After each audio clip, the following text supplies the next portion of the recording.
My grandfather was a terror that shook the entire region. An S-rank fierce beast, the purple gold mad lion. And my grandmother was an even greater legend. The double S-rank divine beast, the jade scale serpent emperor. Carrying the bloodlines of two supreme beasts, I should have been the pride of the world, a true son of heaven. But in this age where every person awakens a beast's soul, all I awakened was a crumbling ancient stone hut, lifeless and decayed. This is the descendant of two top-tier bloodlines? He awakened an illegal construction site? As the scorn of every student and teacher washed over me like a flood, from deep within that worthless ruin of a hut, a thunderous roar erupted, one that shook the very soul. Congratulations, host. You have awakened the one and only hidden weapon's soul, the Ten Fiends Divine Temple. Complete 10 trials to unlock the 10 ancient fierce beasts and reforge legend. Today is the awakening ceremony at Xinhai Monster Academy. Under the eyes of the entire school, my girlfriend Vera, the campus beauty, steps gracefully onto the awakening stage. She raises her slender hand and gently presses it against the smooth, luminous awakening stone. The next instant, a blinding burst of brilliant light explodes outward, flooding the entire awakening plaza in seconds, so intense that no one can keep their eyes open. The crowd falls silent, then erupts in thunderous gasps.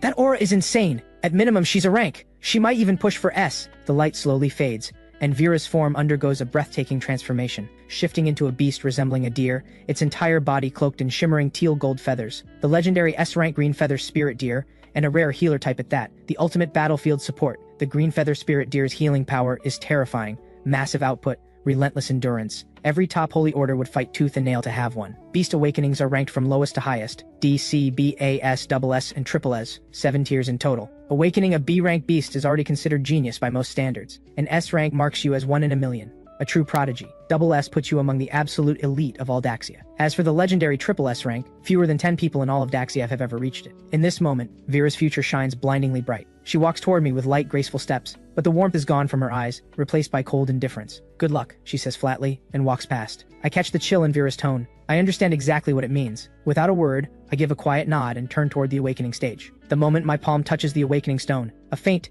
ashen glow flickers to life, and high above in the sky, the dim silhouette of an ancient palace shimmers into view. The whole crowd bursts into laughter. No way, man! Did you wander onto the wrong set? Everyone else gets a fierce beast and this guy gets a house. And the worst part? It's D rank. This guy is finished. Totally finished. Someone carry him out. Mockery and laughter pour in from every direction. But my face shows no embarrassment. If anything, there's a strange glint in my eyes. The next instant, a cold, mechanical voice echoes inside my mind. Congratulations, host. Binding to the Ten Fiends Divine Temple is complete. Complete 10 trials issued by the temple to awaken 10 ancient fierce beasts. First trial initiated. Swallow the awakening stone before you within 1 minute. Crushing it counts as failure, and the Ten Fiends Divine Temple will automatically unbind. Success rewards you with the power of the SSS rank Taoti. My heart lurches. I stare at the awakening stone, my expression unreadable. Down below the stage, Principal Wade's face has gone pale as iron. He leans toward the vice principal and gives a quiet order. Don't let this deadweight waste everyone's time. Go tell him. His right to sit the college entrance exam has been revoked, and he is to withdraw immediately and clear out his dorm today. He has 1 month to repay every cent of overdue tuition, or we take him to court. Yes, sir. The vice principal nods and strides up onto the awakening stage. He looks down at me, voice flat and cold. I have something to inform you.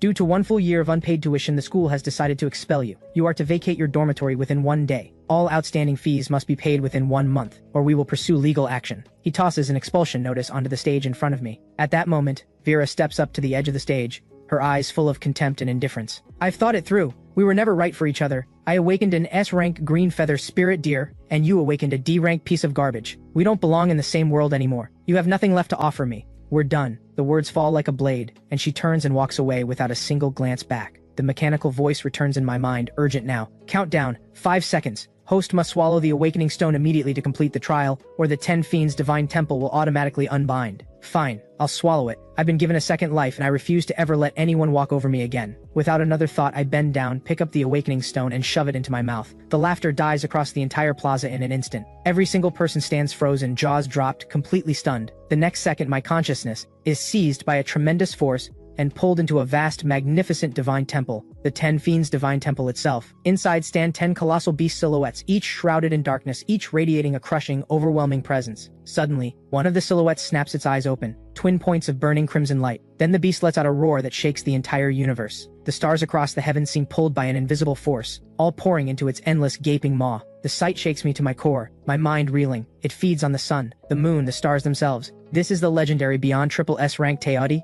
that mythical ferocious animal. I have actually awakened a godlike beast like this? At the same time, a massive flood of information surges into my mind. Congratulations, host. First Teodi trial complete. You may now freely transform into the beyond triple S rank Taodi and have received the Taodi talent inheritance. Talent 1. Infinite Devour. Anything and everything in existence can be devoured. Whatever is consumed is converted into pure energy, 100% absorbed into your body with zero waste. Talent 2. Infinite Plunder. Steal the talent of another and make it your own. Can only be used once per day. The target permanently loses that talent. The target's power must be no more than one full tier above the host. Talent 3. Wrathful Frenzy. When Teoti enters a state of rage, attack, defense, and recovery all surge 10 times over. The enemy does not die. The battle does not end. Warning, this talent places extreme strain on the host's physical body. Use with caution. I finish reading, and my eyes go wide. My heart surges with pure exhilaration. These talents are absurdly, impossibly powerful. The voice of the Ten Fiends Divine Temple rings out again. Second Taodi trial now issued. The 10,000 Beasts Trial. Devour the corpses of 10,000 bronze-rank beasts to complete the trial. Upon completion, you will receive the Teoti's exclusive skill inheritance, the Heaven-Devouring Divine Spear, the Blood Prison Cage, and Death Blood Flame. Back on the stage, Principal Wade watches me swallow the stone and explodes with fury. What are you all standing there for? Call the police. This kid just destroyed school property. I want him thrown in jail. But the moment those words leave his mouth, I snap my eyes open, and a flicker of deep crimson ferocity flashes in their depths. Principal Wade catches sight of it and takes a step toward me on instinct, his voice rising in a harsh bark. You still think you can act tough? Let me tell you something. That awakening stone is worth 5 million. The words die in his throat. The moment his eyes lock onto mine, an ice-cold chill shoots from his feet straight to the top of his skull, and his heart pounds in blind terror. Whatever he was about to say gets swallowed back down. The next instant, a dense, suffocating aura of blood rushes over everything. A savage, bloodthirsty killing aura explodes out from within me and swallows the entire awakening stage in an instant. Every single person in the plaza holds their breath, faces drained of color, bodies trembling. This aura is too savage, too bloodthirsty. It feels less like facing a teenage boy and more like staring down a fierce beast that has clawed its way out of ancient ruins. The exact same crushing pressure as a wild monster from beyond the barrier. Homeroom teacher Mr. Leo stands wide-eyed in disbelief. He himself awakened a B-rank beast, and by the academy standards he is considered strong. Yet right now, standing before me, he can barely breathe. His mind races. Whatever this kid awakened, it is nowhere near B-rank. Mr. Leo steps forward urgently, trying to talk Principal Wade down. Principal, look at this situation. Whatever he awakened is no ordinary beast. There's no reason to expel him. The priority right now is measuring his rank. We cannot afford to bury a talent like this. But the awakening stone is already inside me. Testing is impossible. Principal Wade's expression sours. With no other option, he pulls out his phone and starts making call after call. I watch it all with cold amusement. I've seen through Principal Wade's pettiness for a long time. He expelled me in front of everyone and left me without a shred of dignity, so I have absolutely no reason to stay at Xinhai Monster Academy. While I'm still thinking, a sharp dragon cry pierces the sky. A massive winged beast bursts through the clouds and descends slowly. A gold-tier horn-winged drake, known as the supreme ace of the skies. The crowd exchanges puzzled looks. Who on earth is arriving now? A single student's awakening drew the attention of gold-tier powerhouses. 3 figures leap down from the drake's back. The drake itself transforms into a middle-aged man and lands on the ground. The crowd looks closer and erupts. These 4 are the principals of Hurricane, Purple Gold, Azure Sea, and Shadewind Monster Academies. They carry a massive awakening stone between them and walk straight toward Principal Wade. One of the principals speaks up with a grin. Old Wade, we heard your awakening stone got swallowed, so we brought the biggest and purest one from our academy over. Take a look, a whole lot better than your old one, wouldn't you say? Principal Wade's face cycles through every shade of pale and green. He lets out a cold snort. I can guess exactly what you lot are scheming from 1,000 miles away. Just hand it over. Principal Wade takes the stone and immediately plasters on a fawning smile. My boy, I was completely out of line earlier. I shouldn't have acted so rashly. Never mind the old stone. We have a fresh one right here. Come on, give it a try and let us see what rank your beast really is. And we are withdrawing that expulsion notice immediately. Stay at the academy, and from now on, you get first pick of every resource we have. A cold, mocking smile curls at the corner of my mouth. Sorry, Principal. You already expelled me, so I won't be staying at Xinhai Monster Academy. Principal Wade's face darkens. What? You won't stay? Think carefully. Xinhai Monster Academy is the finest institution in all of Xinhai Province. Here you will have access to the best education and the richest resources available. Don't throw your own future away. I don't bother arguing. I simply repeat it. Cold and final, I won't stay. Principal Wade's face goes completely dark. The 4 visiting principals swarm around me immediately, all scrambling over one another to make their pitch. Forget him. Come to Hurricane Monster Academy. We only have 2 S-rank students right now. If you join us, every resource we have is yours. Absolutely no limits. Why waste your time there? Come to Purple Gold Monster Academy. We only have 1 S-rank student, so every single resource would be focused entirely on you. Way better than what they're offering. Azure Sea Monster Academy doesn't even have 1 S-rank student. Come to us and the entire school's resources are yours alone. No competition, nobody fighting you for a single thing. Listen to me. Come to Shadewind Monster Academy. We do have 1 S-rank student, but we have the most beautiful girls on campus. You just broke up, didn't you? Come to us. Take your pick, and I promise you won't be disappointed. The 4 principals argue until their faces turn red and spit flies freely. The students below the stage stare in disbelief, completely floored. The difference in treatment is like night and day. Principal Wade stands to the side, his expression uglier than ever, utterly powerless to do a single thing about it. Finally, Principal Wade can't hold it in any longer and roars, "What are you all fighting over? Let him test his rank first. We don't even know if he's S rank. Stop getting so worked up." My gaze drifts slowly across the crowd and settles on Vera. A flicker of amusement crosses my eyes. I'm genuinely curious. Once my rank is revealed, what expression will she be wearing? I step forward and press my palm flat against the new awakening stone. A blaze of light explodes outward, even more blinding than what Vera produced, lighting up all of Xinhai province in an instant. But the next second, something no one expects happens. With a sharp crack, the massive awakening stone simply shatters, blown apart by the light itself, fragments scattering across the ground. Dead silence. No one dares trust their own eyes. Everyone knows the awakening stone's measuring range runs from D rank all the way up to S rank. For it to be shattered outright, it means my talent has blown past S rank entirely. In the entire history of Xinhai Monster Academy, this has happened only once before, 30 years ago. That student awakened the double S rank Tianyu Azure Dragon and sent shockwaves across all of Xinhai province. Back then, a top monster university from the capital dispatched representatives overnight and gave that student an unconditional acceptance on the spot. After graduation, with no exam required, he walked straight into a military command holy order. He later left that holy order to found his own and became its leader. That holy order grew into one of the most powerful forces in all of Daxia, and the man himself is now one of the most powerful figures in the entire military command. War King Rex, captain of the Tianyu Holy Order, one of Daxia's 36 war kings, a name burned into every heart in Xinhai province. In the crowd, Vera stares at the scene unfolding before her, completely dumbstruck. Every trace of pride and cold indifference vanishes from her face in an instant, replaced by shock and disbelief she cannot hide. The boyfriend she dumped just minutes ago has just awakened a talent that blows past S rank,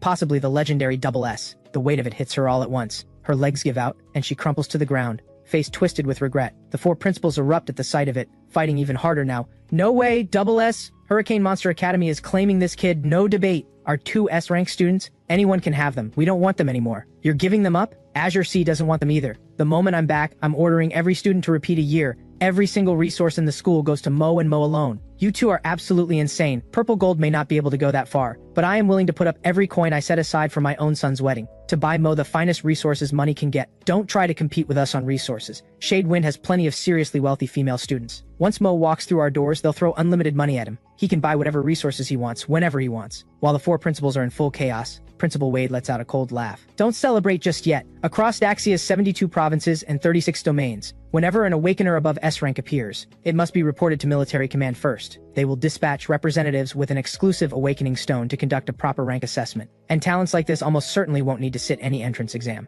Top universities will come to them. No matter how hard you fight over him, you're all wasting your breath." The four principals pause their bickering and turn to Wade with matching looks of contempt. "So what? As long as he lists our academy as his alma mater, we come out ahead. A double S genius graduating under our name, that alone would put us above Xinhai for generations. The only reason Xinhai has been sitting over our four academies all these years is because you produced War King Rex. We want our own double S genius too. Ha, keep dreaming." Principal Wade's lips curl into a sly grin. "I've already filed the report with military command. Their people will arrive shortly with the military command's exclusive awakening stone. If he turns out to be the legendary triple S rank, you could sell every one of your academies and still not outbid military command or the top universities." Inside, Principal Wade is sick with regret, absolutely eaten alive by it. If he had known Mo was a talent like this, he would have carried that kid on his back through 10 years of unpaid tuition, let alone expelled him in public. Meanwhile, at the Xinhai Province Military Command headquarters, Commander Quinn sets down his pen, his expression grave. "What did you say? Xinhai Monster Academy has produced an awakener above S rank, and 5 principals are requesting the military command's exclusive awakening stone?" "Yes, sir. This is an urgent report straight from Xinhai Monster Academy.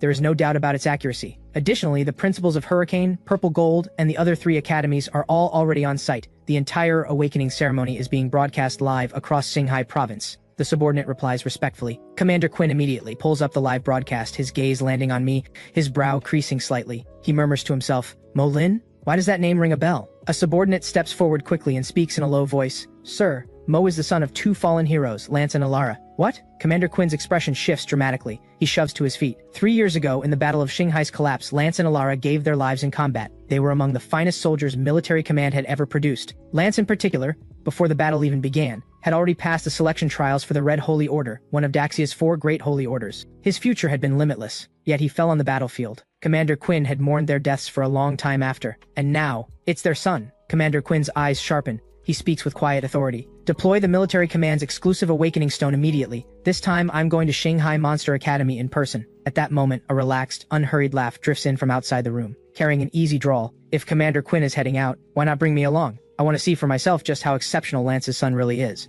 Commander Quinn turns at once and bows with full respect, his expression grave. War King Rex. He quickly continues, War King Rex, Xinhai Monster Academy has indeed produced an awakener above SS rank, and he is the son of the fallen hero Lance. I was just about to head there personally. A flicker of genuine surprise crosses Rex's eyes. Then we should absolutely go. Let's head out together. With that, the three of them mount an S-rank Hornwing Drake and race toward Xinhai Monster Academy. Back at Xinhai Monster Academy, a comfortable reclining chair has somehow appeared beside the awakening stage, and I am lounging in it with my eyes closed, completely at ease. The four visiting principals, meanwhile, hover around me like eager servants, one fanning me, one offering me cold tea, one kneading my back, and one massaging my legs. The students watch in jaw-dropped envy, treated like royalty, while Principal Wade trembles with barely contained fury. Then a fierce wind howls through the sky. An S-rank divine Hornwing Drake, far larger than the gold-tier one before it, descends slowly over the academy, blotting out the sky. Every head tilts upward instinctively, eyes wide with awe and confusion. Who could this be, riding an S-rank divine Hornwing Drake? Three figures leap from the Drake's back and land with perfect composure. When the crowd gets a clear look at the man leading them, a composed, refined, middle-aged man dressed in white, the entire plaza explodes. Cries ring out from every direction. No way! That's Rex, War King Rex of the Tianyu Holy Order. What is he doing here? Rex surveys the plaza with calm, unhurried eyes. He speaks slowly, his voice not especially loud, yet it reaches every single ear clearly. I've come because word reached me that a young man of SS talent has emerged in Xinhai province. Commander Quinn and I wanted to see for ourselves. War King Rex came in person. The news detonates through the crowd like a thunderclap. The live broadcast comment feed floods in an instant. What began as a local broadcast for Xinhai province now surges in viewership, spreading across all 72 provinces and 36 domains of Daxia. Countless eyes across the entire nation are now fixed on this awakening ceremony. Fixed on me. Rex's gaze finally settles on me. A practiced pleasant smile curves his lips, and he speaks in the measured tone of a man used to giving advice from above. I hear you've withdrawn from Xinhai Monster Academy? Young man, don't be so impulsive. Short-sightedness only costs you your own future. And truth be told, you were in the wrong too. You had outstanding tuition. Principal Wade acted in the heat of the moment. Let's do this. Both of you apologize, put it behind you, and move forward. Once you graduate from university,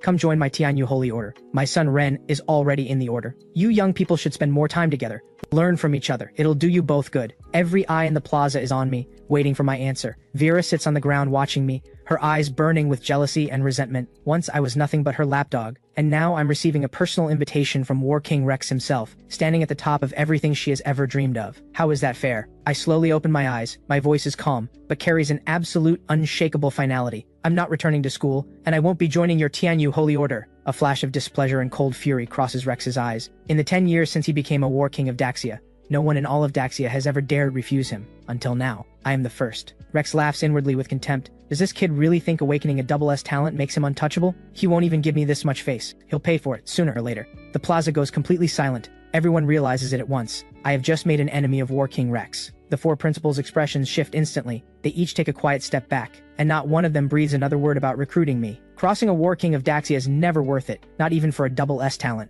Even the top universities that had been itching to make their move instantly think better of it. But I don't care at all. I rise slowly from my chair and walk toward the military command's exclusive awakening stone. Rex gives me one cold, dismissive glance, then shifts his attention away entirely, letting his gaze drift toward Vera, his tone noticeably softer. Young lady, you awakened an S-rank green feather spirit deer, a fine talent. Would you be willing to join the Tianyu Holy Order after graduation and support my son Ren? Vera's eyes light up in an instant. Every trace of jealousy and resentment evaporates, replaced by pure, surging joy. She scrambles to her feet and bows respectfully. I'd be honored. Thank you, War King Rex. I will serve Ren with everything I have. In her mind, latching onto War King Rex means a life of unlimited wealth and status, and maybe even a chance to become the War King's daughter-in-law. The moment the words leave Vera's mouth, boom, a pillar of blood-red light as thick as a barrel erupts from within me, punching through the clouds and driving straight into the heavens. An ancient, savage, bloodthirsty aura of pure terror sweeps across all of Xinhai Monster Academy in an instant, spreading to every corner of Xinhai province. Everyone present is crushed by this aura,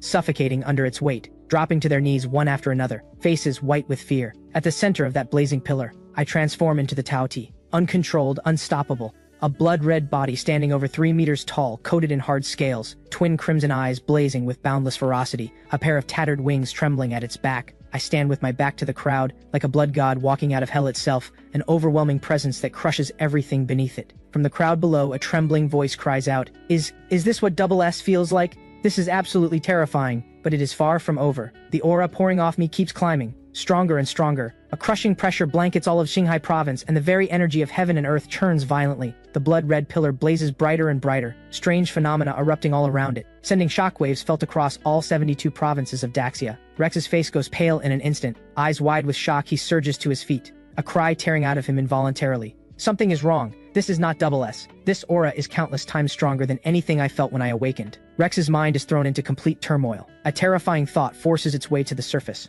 This overwhelming aura that fills every beast with instinctive awe and drives them to submit. There is only one explanation. This young man did not awaken a double S beast. He awakened the legendary triple S. In all of Daxia, the number of prodigies who have ever awakened triple S talent can be counted on 2 hands. Once a triple S talent is awakened, the awakener earns an unconditional invitation to join any of Daxia's 4 great holy orders. Compared to the 4 great holy orders, Rex's Tianyu holy order is nothing. As the guardians of Daxia, the 4 great holy orders operate outside of military command entirely, answering directly to the head of Daxia. Even the 9 great heavenly kings are beneath their notice. The students around me drop to their knees under the crushing pressure, unable to resist. This is the Taoti, the bloodline dominance of a pure-blooded ancient divine beast, suppressing all who stand before it. Vera clenches her jaw and forces her body upright with every last ounce of strength, refusing to kneel. The 4 academy principals and Principal Wade all grit their teeth and fight it, but their bodies shake violently and completely beyond their control. Vera's face twists with increasing agony. Finally, she can hold on no longer. With a heavy thud, she drops to her knees and bows her head before the boy she once looked down on and treated like dirt. And in this moment, I sense it clearly. A force is probing into the depths of my body through the awakening stone.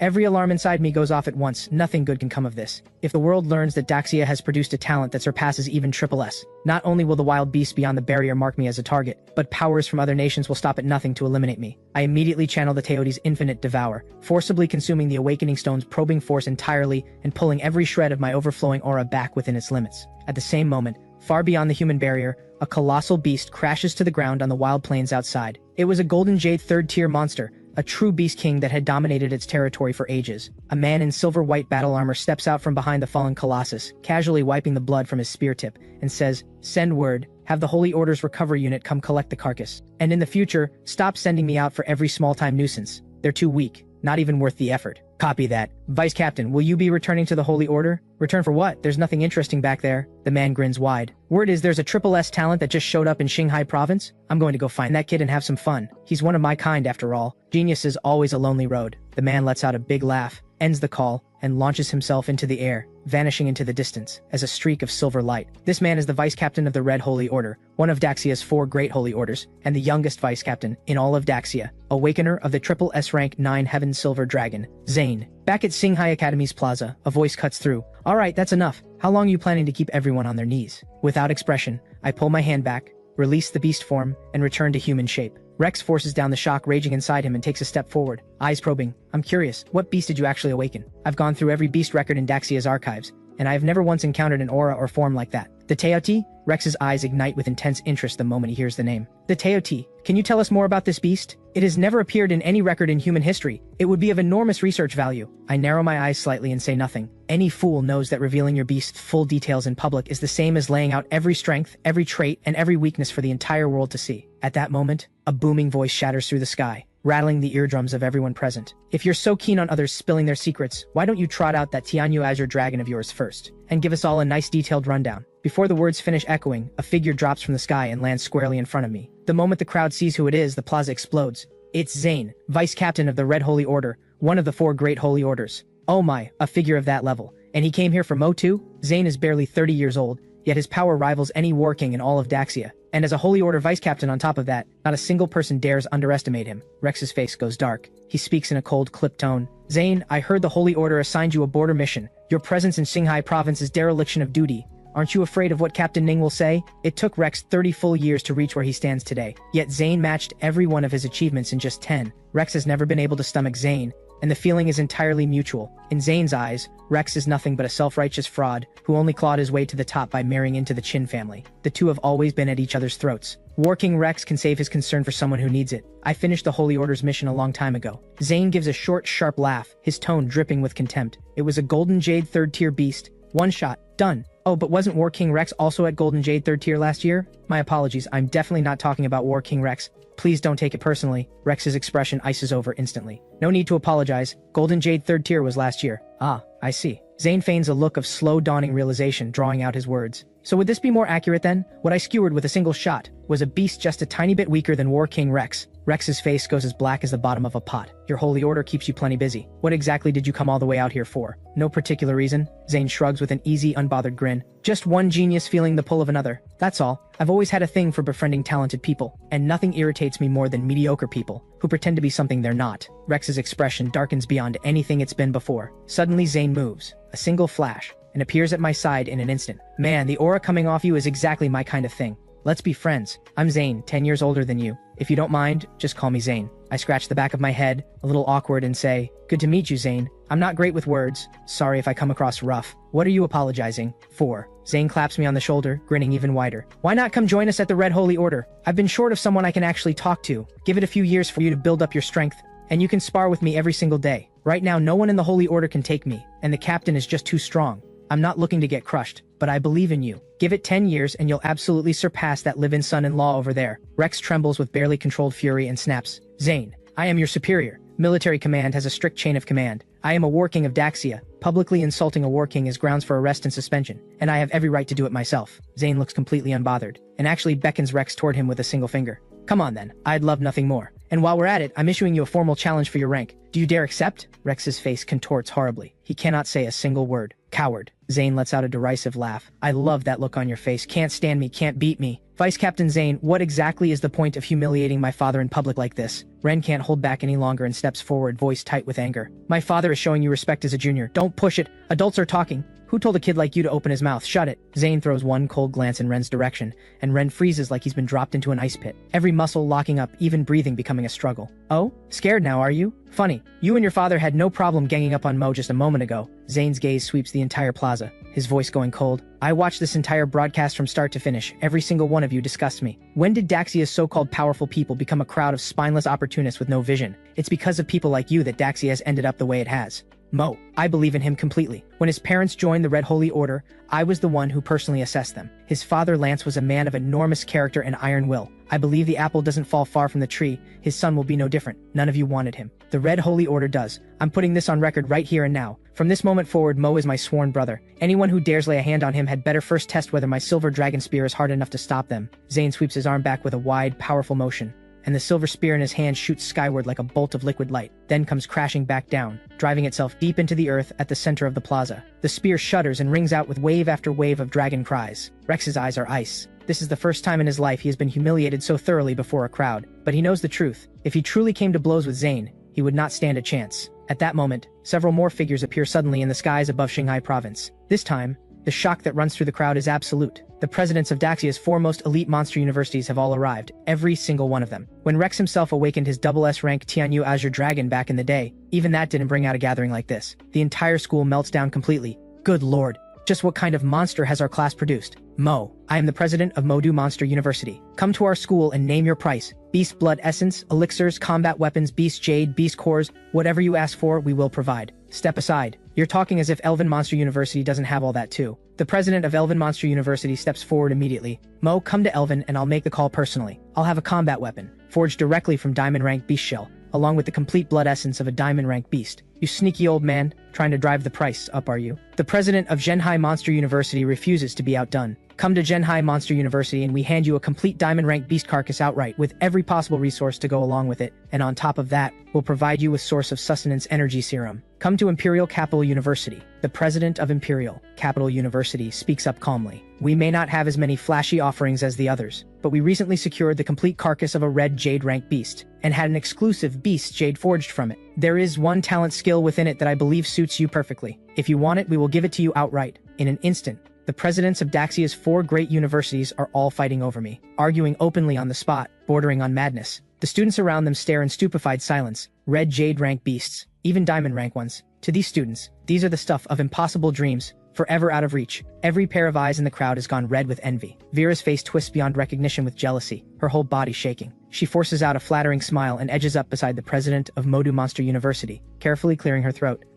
Hello? You're the president of Modu Monster University? My name is Vera. I awakened an S-rank green feather spirit deer. War King Rex has already promised me a place in the Tianyu Holy Order, so... I'm not bad, right? The president gives a vague disinterested sound in reply, and doesn't spare her another glance, turning straight back to the argument over me. Vera freezes on the spot, as if she has literally turned to stone. Then Zane lets out a thundering shout that silences the entire plaza. Alright, all 4 of you old-timers, shut it. I'm telling you right now, Mo will not be joining any of your universities. Are you honestly telling me there is nowhere in all of Daxia better than your 4 schools? The moment those words land, every face in the plaza shifts. Someone speaks in a trembling voice. Could it be, you want him to go to that school, Purgatory University? Exactly, Zane says without hesitation. Only that school can bring out his true potential. Daxia has no shortage of monster universities, and the 4 great schools have long stood at the top. But beyond those 4, there exists one truly supreme institution, one that ordinary students have never once considered an option. This school is called Daxia University, built jointly by Daxia's 4 great holy orders and military command together. Each year, it accepts exactly 100 students. 3 years of enrollment, 300 students in total. Yet it employs 225 instructors. The 9 great heavenly kings, the 36 war kings, and the 72 garrison generals of military command, along with 108 elite combat commanders. And the detail that makes everyone go pale, its death rate stands at 70%. Zane turns to face me, his tone grave and sincere. Mo, are you willing to join Daxia University? I'll be straight with you up front. Even with a SSS talent, you must pass a formal entrance assessment to get in. We don't promise resources, we don't grant special privileges, but I can promise you this. If you make it to graduation, you will become one of the most powerful figures in all of military command. And if you take first place in the entrance assessment, you will be the future captain of the Red Holy Order. When that day comes, no one, not a single person will be able to use power or bloodline to push you down. No one will ever force you to do anything against your will again. One man can become a clan unto himself. One man can stand as a dynasty of 100 years. One man can hold his ground against all 72 provinces and 36 domains of Daxia. Hearing this, I raise my hand and speak up. Hey, Vice Captain, quick question. If I join Daxia University, will I be able to kill beasts? Zane blinks, caught off guard for a moment, then bursts out laughing. Of course! You know why Daxia University's death rate is so high?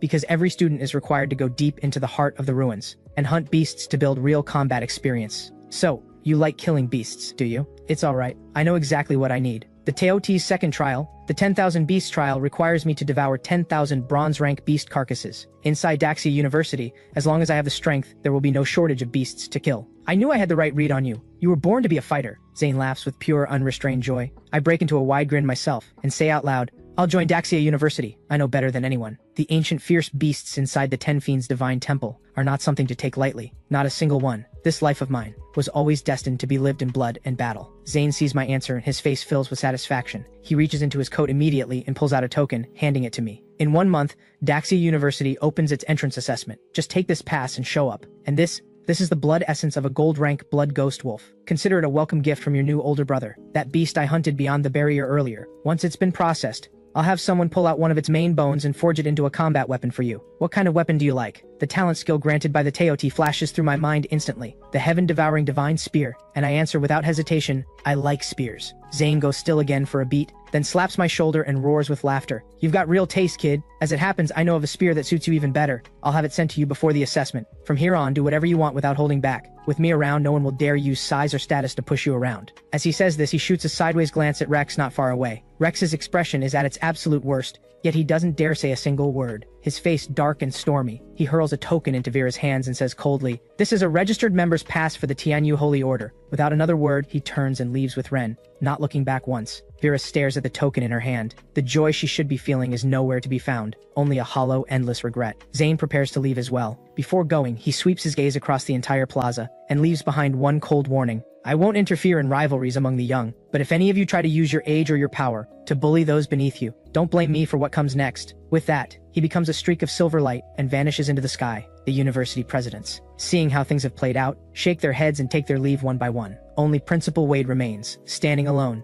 too devastated even for tears. He didn't just lose a once-in-10,000 years talent, he made a permanent enemy of me in the process. And Vera? Regret swallows her like a rising tide. Her legs buckle, and she collapses to the ground once more. At that moment, a young man walks up to Vera and pretends to help her up. Are you alright? Then he snaps his head around, glaring at me with open fury. Mo, how could you do this to her? What kind of man are you? I'm challenging you to a death match. Do you have the guts to accept? Why wouldn't I? I reply, completely unbothered. 1 million Daxia coins on the line, otherwise don't bother. Done. The man agrees without a second thought. But you know the rules of a deathmatch, right? Once you step onto that platform, life and death are your own business. If you die because you weren't good enough, no one can be held responsible. Of course. I give a short, cold laugh. In that case, I'd ask the principals here to serve as referees and bear witness. Referees? Are you serious? Kid, don't think for a second we don't see what you're doing. You awakened 3 days ago, S rank no less. Your level by now must already be significant. Mo just awakened today. How could he possibly match you? You're nothing but a lowlife. The 4 principals all turn on the man and let him have it. But this man, Pen,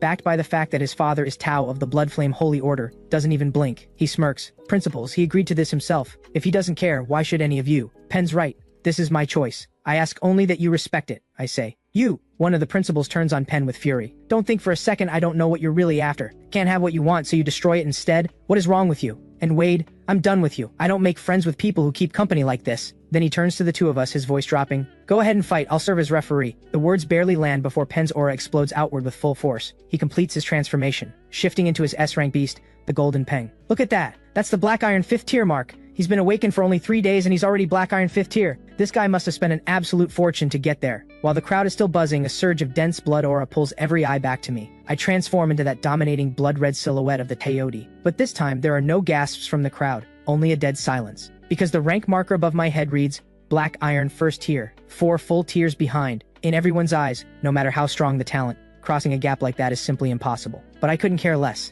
Black Iron 5th tier? They have no idea what an ancient fierce beast truly means. Pen transforms into a streak of gold light and launches himself at me with the force of a mountain. I activate my talent directly, Wrathful Frenzy. My aura surges to a manic peak in an instant. By the time Pen realizes what is happening, it is already too late. The Taoti's massive claw slams down onto the Golden Peng's body, and its jaws open wide. As I activate my talent, Infinite Plunder, Pen feels it clearly. His talent, Flash Blade, being ripped out of him by force. Stop! Who gave you the nerve? Who dares lay a hand on my son? A furious, frantic roar tears through the air. The man who arrives is Pen's father, Tao of the Bloodflame Holy Order. He fixes me with a look of pure murderous rage, eyes ready to burst. You dare kill my son? I will end you right here. Deathmatch? Life and death? I don't care about any of that. I look up at him, cold and flat. Who do you think you are? You lose. You die. That's the rule. Without a shred of mercy, I drive one claw straight into the Golden Peng's chest, tear out its beast core with my bare hand, and crush it to dust in my grip. The entire crowd watches it happen, and not a single person can find a word to say. Suddenly, a stone colossus hundreds of meters tall drops from the sky and crashes into the earth, shaking the entire plaza to its core. This is Tao's awakened beast, the stone colossus. It reaches out one enormous hand that blots out the sky, and brings it crashing down toward me. You killed my son? I'll kill you first. You can die alongside him. The students around us scatter in every direction, screaming. The 4 academy principals move to intervene, but 4 gold-tier fighters combined cannot stop a blue jade rank military command commander. Tao, don't let rage drive you to ruin. Mo is a once in 10,000 years prodigy of Daxia. Do you have any idea what the consequences are for killing a prodigy of Daxia? He's a prodigy of Daxia, and my son wasn't. Why does my son have to die while he gets to live? Tao is beyond reason now, lost to madness. Your son was the one who issued the deathmatch challenge. He wasn't good enough. You cannot hold Mo responsible for that. I don't care. My son is dead, and he must die too. Quinn, get out of my way, or I'll kill you too. At that moment, a third voice cuts through everything, calm yet carrying an absolute crushing authority. Stand down. Stand down nothing. Tao snarls back without even thinking. Who the hell do you think you are? Say that again to my face if you dare. But the moment he sees who is standing there, every muscle in Tao's body seizes up. Even his voice comes out shaking. Captain, what are you doing here? Release your beast form. Now. No, this kid killed my son. I will kill him. I will have my revenge. Have you lost your mind? Captain Blaze of the Bloodflame Holy Order says, his voice dangerously cold. Your son died because he was not good enough. In a death match, who else is there to blame?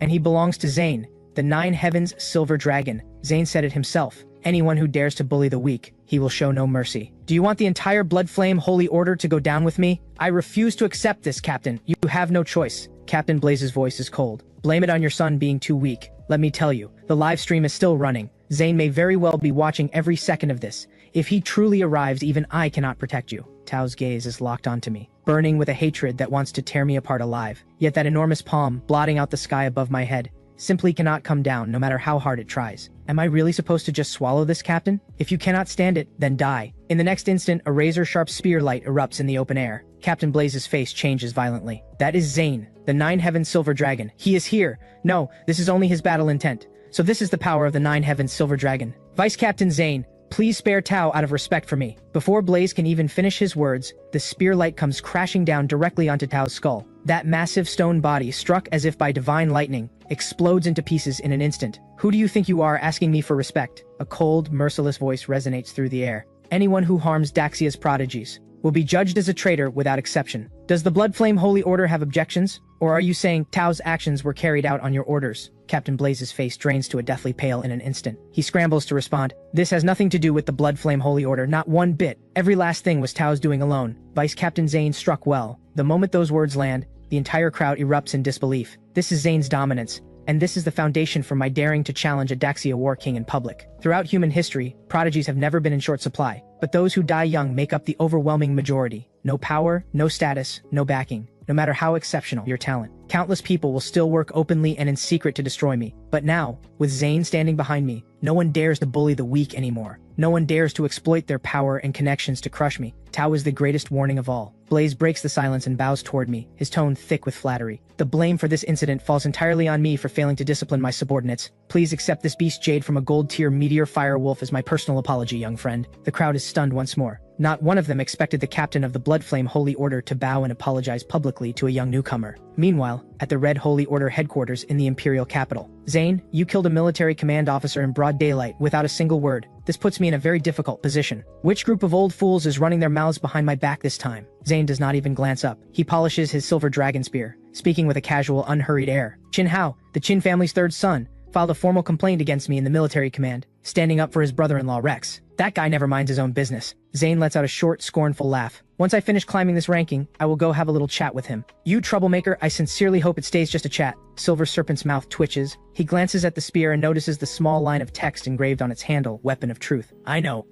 I prefer to persuade people with virtue. Fight all you want, just do not put anyone in the intensive care unit. The Imperial Capital Hospital's intensive care ward is already packed. Just then, Zane seems to remember something, and asks, is the annual New Moon Beast Tide coming up soon? Yes. Silver Serpent's expression grows heavy. The monsters beyond the ruins have been growing more savage by the day. The captain estimates. The 14th numbered Beast King may be about to emerge. What? Zane's face changes instantly. Throughout the history of Blue Star's 100 nations, every numbered beast has required the top warriors of multiple countries joining forces to bring it down. Not one nation has ever slain a numbered beast alone. 30 years ago, when the 13th numbered beast appeared, the previous captain of the Red Holy Order fell in battle, and more than half of the 9 great heavenly kings were lost. If even those elites struggled, ordinary soldiers on the front lines never stood a chance. The monsters in the ruins are powerful, there is no question about that. Yet in this era of human growth, they cannot deliver a truly devastating blow to a great nation like Daxia. The only threat that demands absolute caution is a numbered beast, a monster king capable of wiping out an entire nation. Silver Serpent shakes his head and says, once the New Moon Beast Tide erupts, all 4 great holy orders will mobilize in full force and march into the ruins. When that happens, neither of us will be around, and that kid you are watching over is going to have a very hard time. He will be fine. Zane snaps back to the present and grins. I still have time, and he is someone I have chosen to believe in. Trust him. I have never once seen you care this much about anyone. Silver Serpent shakes his head in confusion. What is the reason? Do not tell me it is just because of his SSS talent. The Jia clan's eldest daughter from the Imperial capital is also SSS. She practically begged you to take her as a student, and you rejected her without a second thought. That is something I really cannot tell you. Zane stares quietly at his own palm. The moment he saw me awaken Taudi through a screen, his hands were trembling. In that instant, he seemed to glimpse the silhouette of an ancient blood-red being, standing tall amid the stars, devouring the sun, moon, and stars themselves. What people call numbered beast kings. What people call SSS monsters. Before that being, they are nothing but the lowest grade of food. Zane knows better than anyone my talent goes far, far beyond SSS. At the same time, I pocket the beast jade Blaze handed me and walk away from the ceremony hall. The Xinhai Monster Academy's awakening ceremony finally comes to a close. But a few faces in the crowd look like they have swallowed something rotten. One is Principal Wade, the man who expelled me over a crumbling building. Another is my ex-girlfriend Vera along with her parents. It is not hard to imagine the price they will all pay for today's choices. Back at my rental apartment, with a SSS rank awakening to my name, money is no longer a problem. I contact the buyer who purchased my old home, only to be told the property has already been resold. After several more inquiries, I track down the new owner's contact. The new owner's name is Celeste Xia. I cannot help but smile. Just how confident does someone have to be to give herself a name like that? I shake my head and dial the number. Hello, is this Ms. Xia? My name is Mo. I would like to talk with you about the apartment in Jinyan Residential Complex. Would it be convenient to meet in person? I am already living there and have no plans to sell. A clear, cool voice comes through the phone. Then the line goes dead. Just when I think the matter is settled, the phone rings again. What did you say your name was? Mo? Half an hour. Sea Island Cafe. I will be waiting. Shortly after, a strikingly beautiful young woman takes the seat directly across from me. A thick stack of documents sits on the table between us. The apartment is mine and I am not selling. It is not going back on the market. But if you are willing, I can rent you a room. This is the co-tenancy agreement. I blink. This woman gets straight to the point. She wants to share the apartment right off the bat. What? Not interested? Is the rent too high? Celeste raises an eyebrow. How about 1,000 a month? Can you work with that? I am at a loss for words. My own apartment is over 140 square meters. Market rent would easily start at 4,000 a month or more. Celeste is clearly not making this offer without an ulterior motive. But then I reconsider. If she, a woman, is not afraid, why should I, a grown man, hesitate? I pick up the pen and sign my name. Watching my signature go down, the faintest smile crosses Celeste's lips. Let me get a good close look at you, she thinks. We share the same SSS talent. So what is it about you that made Senior Zane care so much? Whatever makes you special, I will find every last bit of it. That evening, Celeste invites me out to dinner, using the meal as a chance to probe my secrets. I agree without a second thought. But the moment we walk into the restaurant, every pair of eyes in the room snaps instantly to Celeste. Oh my, it is the eldest daughter of the imperial capital's Xia clan. Celeste Xia is absolutely stunning. She truly lives up to her name. I heard she is a SSS rank awakener, a true once-in-a-generation prodigy. I raise an eyebrow and glance at Celeste beside me. You are the eldest daughter of the imperial capital's Xia clan? Celeste gives a casual nod. No way, handsome. You actually do not know who Celeste is? A bright, cheerful voice pipes up from nearby. It belongs to Celeste's best friend, Su Ning. She looks me up and down, her eyes gleaming with curiosity. So what is the deal with you two? She is my landlord. I am her tenant, I say. Susu's eyes light up instantly. Celeste is already living with a guy? Spill everything, right now. Celeste rolls her eyes and ignores the teasing. Once we are seated in a private room, I finally turn to Celeste and cut straight to the point. The eldest daughter of the imperial capital's Xia clan goes out of her way to get close to a broke student like me. What exactly are you after? Simple. Celeste does not beat around the bush. I once tried to take Senior Zane as my master, and he turned me down flat, yet Senior Zane traveled all the way to Xinhai province for you, and went so far as to personally execute a military command officer. Even he does not have the right to kill military command officers freely. Now Qin Hao, the Qin family's third son, has filed a formal complaint against him in the military command. Senior Zane's situation has become very delicate. So tell me, what is so extraordinary about you that makes Senior Zane value you this highly? Because I, Celeste Xia, am also a SSS awakener, and I have never been second to anyone. So that is what this is. I cannot help but laugh. Miss Xia, are you jealous of me? Jealous of you? How could I possibly be jealous of you? Celeste fires back immediately. Senior Zane clearly has his reasons for doing what he does. Why ask me? How would I know? If you want answers, go ask him directly. I grin. When in doubt, fight it out. Susu chimes in from the side. Yes, you two should fight. Maybe after a fight, Celeste will finally understand everything. I can be the referee. Celeste thinks it over for a moment and nods. Susu has a point. A match does make sense, but a direct fight is not ideal. Once I get started, I may not be able to hold back. And I have the Daxia University entrance exam coming up. Getting injured would be a real problem. Here is what I propose. We go outside the barrier. Xinhai Province's military command kill ranking has a monster at number 45. Whoever takes it down first wins. Deal? If I win, you have to tell me. Why exactly did Senior Zane choose you? My interest spikes at once. And if I win? There is no way you win. Then what is the fun in that? Wait. Celeste bites her lip, as if steeling herself. If you win, from this day forward I become your personal aide. Where you say east, I go east. I will not so much as glance west. Deal. After a full meal, our group heads straight to Xinhai Province's military command. Commander Quinn shakes his head so fast it looks like a rattle drum. Absolutely not. Not a chance. You both know how vital you are to Daxia's future. Someday you will become Daxia's guardians, but not today. Uncle Quinn, I know you are looking out for us, but there is really no need to worry. Celeste says calmly, it is only a bronze tier monster. I am not sure what that means to him, but to me, it is nothing. The words barely leave her mouth when a bone-chilling cold erupts from her body. The translucent silhouette of an ice phoenix shimmers into view behind her. Black Iron Tier 10? Miss Xia, it has been less than 1 month since your awakening, if I recall correctly. Commander Quinn's jaw drops. For me, the Black Iron Tier system is barely worth acknowledging. That is our Celeste. Susu cheers from the side. Uncle Quinn, I want to go outside the barrier too. Are you joking? Commander Quinn looks utterly helpless. Ms. Xia's strength speaks for itself, but what rank are you? Hey, Black Iron half tier. Commander Quinn nearly loses his mind. That means you have not even formed a rank badge yet? He turns his gaze to me. What about you? What is your current level? I know you defeated Pen at Black Iron Tier 5 during the awakening ceremony, but if Tier 5 is your limit, I absolutely cannot let you outside. I pause for a moment. Black Iron Tier 3. No, absolutely not. Even Celeste struggles to suppress a laugh beside me. She says playfully, maybe you should just admit defeat now, and spare Commander Quinn the worry about my safety. I think for a brief moment, then turn to the group. Stay right here, all of you. Give me a moment. With that, I turn and walk out of the office, slipping into the restroom next door. I pull out 3 bright red vials and 3 beast cores. These are the blood essence and beast cores from bronze tier 3 monsters I had taken from Pen. Then I activate my talent, Infinite Devour. Under normal circumstances, when someone uses monster blood essence to temper their body, they must first dilute it with a medicinal solution and absorb it slowly through a long soak. Even then, a massive amount of the energy is lost in the process. On average, only about 50% of a single drop of blood essence can actually be absorbed by the human body, and the same goes for beast cores. But in front of me, someone who carries the Infinite Devour talent, those limitations mean absolutely nothing. As the skill activates, Teoti opens its blood-red eyes within my soul sea, and a terrifying suction force erupts in an instant. In the blink of an eye, all 3 vials of blood essence are consumed without a trace. Then I open my mouth and swallow all 3 beast cores whole. The restroom is instantly bathed in a dense red glow. I can feel it clearly, my power surging at a speed visible to the naked eye. Black Iron Tier 6. Done. Those resources push me up 3 sub-tiers in one go. With Wrathful Frenzy active, my power would match Black Iron Tier 10 without question. But that is not enough. I need a crushing, overwhelming victory. So I reach into my pocket and pull out one more vial, a golden one. This is the blood essence of a gold tier blood ghost wolf, given to me by Zane. Under normal circumstances, with a black iron tier cultivation level, forcibly absorbing gold tier blood essence carries a 99.9% chance of complete bodily destruction. But I possess Teoti's infinite devour talent, and I have absolutely nothing to fear. As I crush the vial in my hand, a dense, overwhelming aura of savage ferocity instantly engulfs the entire military command building. I can see it clearly. The phantom of a blood ghost wolf looms before me, glaring with predatory hunger, as if it might lunge and tear me to shreds at any moment. At the same time, Commander Quinn shoots to his feet in the office, his face twisting in alarm.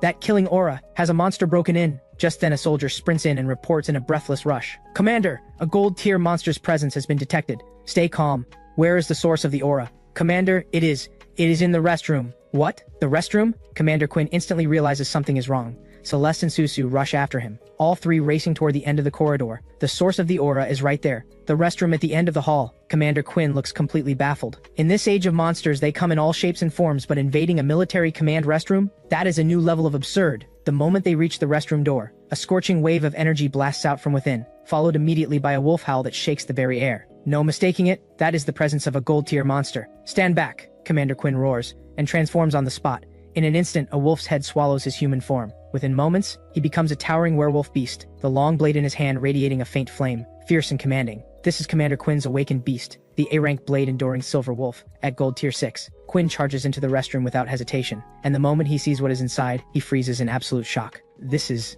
a blood ghost wolf? The blood ghost wolf's innate talent is every bit as formidable as his blade-enduring silver wolf. Both are considered first-rate monsters. At the thought, Quinn tightens his grip on his blade and moves to strike, when a clear voice rings out, "Commander Quinn, stay back." Only then does Quinn notice I am standing inside the restroom, apparently locked in a face-off with the blood ghost wolf. It is targeting me, a beast that is already dead, and it still thinks it can fight back against me? Pathetic. With my warning, Quinn finally realizes the blood ghost wolf hovering in the air has no physical body. "Did you use the gold tier blood essence Vice Captain Zane gave you?" I nod, and now I am absorbing it. "Are you out of your mind?" Quinn cries out. "At your level, even a single drop of gold tier blood essence is enough to shatter your body from the inside, and you are absorbing the entire thing?" At this point, Celeste and Susu rush in as well. They take one look at the scene and freeze, faces slack with disbelief. "Just watch." I stare up at the phantom of the blood ghost wolf hovering in the air and scoff, my voice dripping with contempt. "You want to kill me? Fight back against me? Keep stalling, and I will devour you until there is not a single scrap left." Goaded into a fury, the blood ghost wolf plunges straight down and lunges directly at me. I grin wide, my eyes flashing blood red in an instant, and the phantom of a massive crimson beast opens its jaws and swallows me whole. A deep, pulsing red light swallows me completely, while violent waves of energy ripple outward like a heartbeat, one surge after another. When the red light finally fades, I reappear, and behind me stands the imposing phantom of Tauti, radiating absolute dominance. Celeste's pupils contract sharply. She has seen my transformation in a video before, but witnessing it in person is 1,000 times more staggering.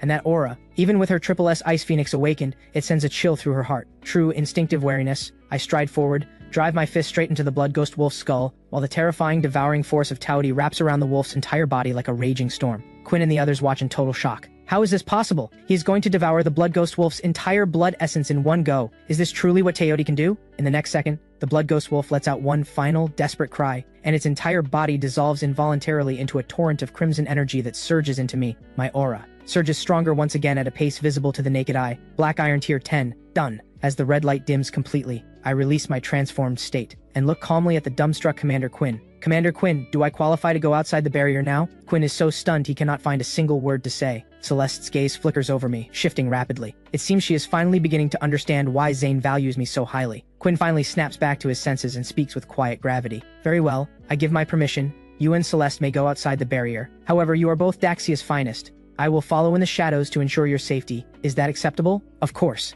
Our group makes its way to Xinhai Military Command's teleportation array. A flash of blue light, and all 4 of us vanish at once. The teleportation array delivers us directly to Daxia Military Command's frontline garrison. The moment we step out of the array, a suffocating aura of violence and blood hits us head-on. Suzu's eyes go wide, her face pale with shock. "This is the frontline garrison?" Just one wall stands between us and the ruins. She came here once before with her family elders. The last time, a new moonbeast tide had just erupted. Her father came personally to push back the rampaging monsters. The battle was brutal beyond words. Daxia's soldiers and the ruins monsters clashed until the sky turned dark and the earth was soaked in blood. Susu has never forgotten that sight. Just then, the ground begins to tremble. Dozens of meters away, more than 10 colossal beasts standing over 10 meters tall march in formation toward us. Some grip long blades, others carry shields, their bodies worn and rust-streaked, yet their beast eyes blaze with iron resolve and endurance, every nerve permanently on edge. Celeste's expression grows grave. Those are C-rank insect-type monsters. Massive bodies, tremendous physical strength, but almost no room for growth. Many in Daxia have awakened this type. Here at the garrison, they stay in beast form all day, patrolling without rest, day and night. Some have been here so long they have forgotten whether they are human or beast. Everyone knows it. Daxia has no shortage of awakeners, and these soldiers are the ones thrown to the front lines every single time a new moon beast tide erupts. Their duty, protect the city behind them, until death. Hearing this, a heaviness settles over me. People have always told me this world is cruel, but I have lived within the barrier my entire life, never truly feeling the danger. Standing here at the front line garrison for the first time, I realized just how naive I had been. This place is nothing short of purgatory. The air is thick with the unshakable stench of blood. Enormous beasts pace in every direction on patrol, and from beyond the barrier, the roaring of monsters never once falls silent. Let us move. We head to the next teleportation array, step through it, and we are in the ruins. Then you will see for yourselves just how brutal this world truly is. Commander Quinn hands a map to Celeste. The monster you are after, the flowing water demon frog, is hiding in a lake roughly 3 kilometers outside the garrison. Let me be clear, unless your lives are directly at risk, I will not intervene. Celeste nods. Our figures vanish once more within the light of the teleportation array. Meanwhile, deep in the ruins, beside a clear lake, 3 figures crouch behind the trunks of massive trees. They are members of the Mercenary Corps. Mercenary Corps members live and breathe profit.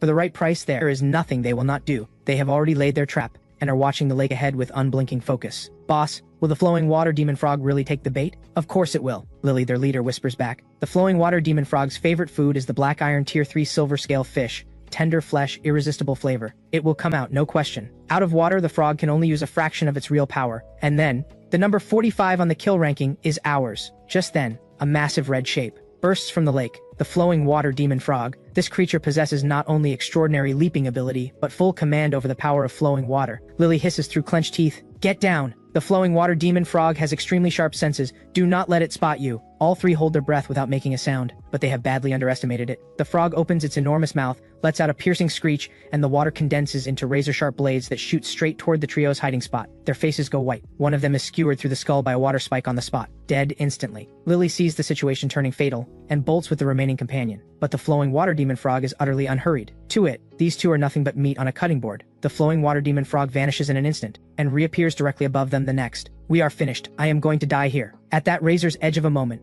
a brilliant blue ice phoenix streaks across the sky, unleashing a storm of ice spikes that carry a bone-splitting chill, hurtling straight at the flowing water demon frog. Lily and her companion seize the opening and scramble to safety, watching Celeste and the flowing water demon frog clash from a distance. The flowing water demon frog watches its meal escape, and its fury ignites in an instant, but it quickly realizes that the ice phoenix before it is a far superior catch. A gleam of greed flashes in the frog's eyes, its tongue cracks like a whip straight at Celeste, while a spray of lethal venom erupts from its mouth. The moment the ice spikes make contact with the venom, every single one of them melts away to nothing. Celeste's expression shifts immediately. It hits her all at once. This flowing water demon frog is no bronze tier monster. At the critical moment, a towering crimson figure drops from above. I activate Teotihuacan's talent, Wrathful Frenzy, and the entire space is swallowed in a tide of blood red. The massive water column surging toward me is blown apart with a single punch. The flowing water demon frog sees this, and a flash of shock crosses its eyes. It opens its mouth again. 4 churning water columns blast out, charging straight at me. I immediately activate the talent plundered from Pen,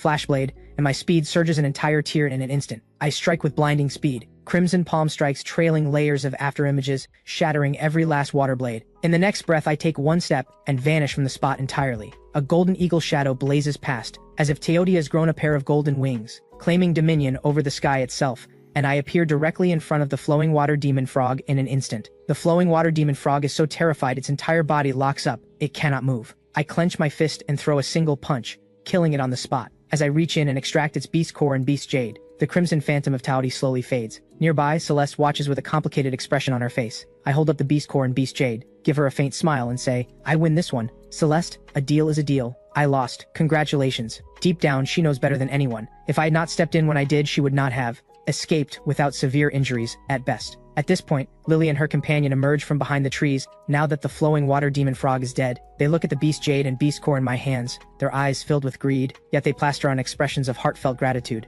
and bow deeply. Thank you so much for saving our lives. We are truly, truly grateful. Think nothing of it. It was the least we could do, I say evenly. Lily shoots her companion a quick look, then smiles brightly. You have both worked so hard. Our saviors, we have some water here. Would you like some? And the flowing water demon frog? Let us help carry it back for you. With that, she pulls out 2 small vials the size of medicine bottles, filled with clear liquid. This liquid is extracted from a creature called a water sac beast, chemically identical to pure water, with just one difference. It is extraordinarily thirst-quenching. Thank you, but we are not thirsty. Celeste refuses outright. Are our saviors afraid we have poisoned it? We would never do such a thing. You saved our lives. Lily protests at once, doing her best to look hurt and offended. I snatch both vials before anyone can react, toss one to Celeste and say, "It is a kind gesture. Do not be rude about it." With that, I twist off the cap and drink the entire thing in one go. Lily rubs her hands together, a sly grin spreading across her face. So, how does it taste, our dear saviors? Not bad at all. I smile pleasantly. Very refreshing, with just a hint of poison. Lily freezes. Wait.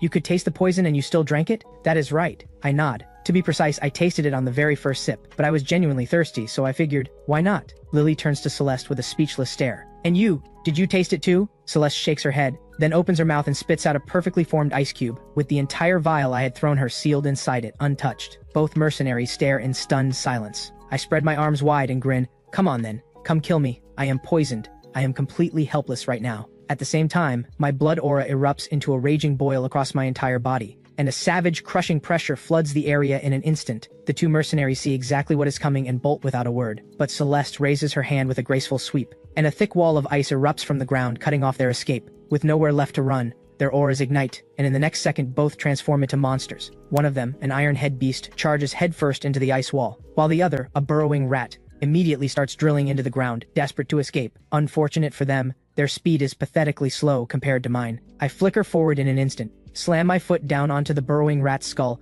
then fire a palm strike through the air at the other, and with a single move, both are forced back into human form and stripped of all ability to resist. Commander Quinn strides over and looks down at the 2 figures on the ground, his voice thundering with fury. The sheer audacity. One of them is Celeste Xia, beloved daughter of the Imperial Capital's Xia clan. The other is a triple S rank awakener, the greatest prodigy in Xinhai province's history. You dared to poison them both. There is no one in all of Daxia who can save you now. The 2 exchange one glance, and the color drains from their faces completely. I speak calmly, Commander Quinn, finish them. The words barely land before Quinn raises his hand and ends both their lives with a single motion. He then announces in a clear, carrying voice, in this contest, the winner is a complete and total victory. Susu stares at Celeste with exaggerated wide eyes. No way. Starting today, you are his personal handmaiden? Personal handmaiden? Stop talking nonsense. Celeste's cheeks flush faintly as she snaps at her. It is basically the same thing though. Susu grins mischievously. The ice-cold goddess falls from her throne, and falls for a broke nobody. Now that is a love story worth telling. Let us move. Now that this is settled, we head back.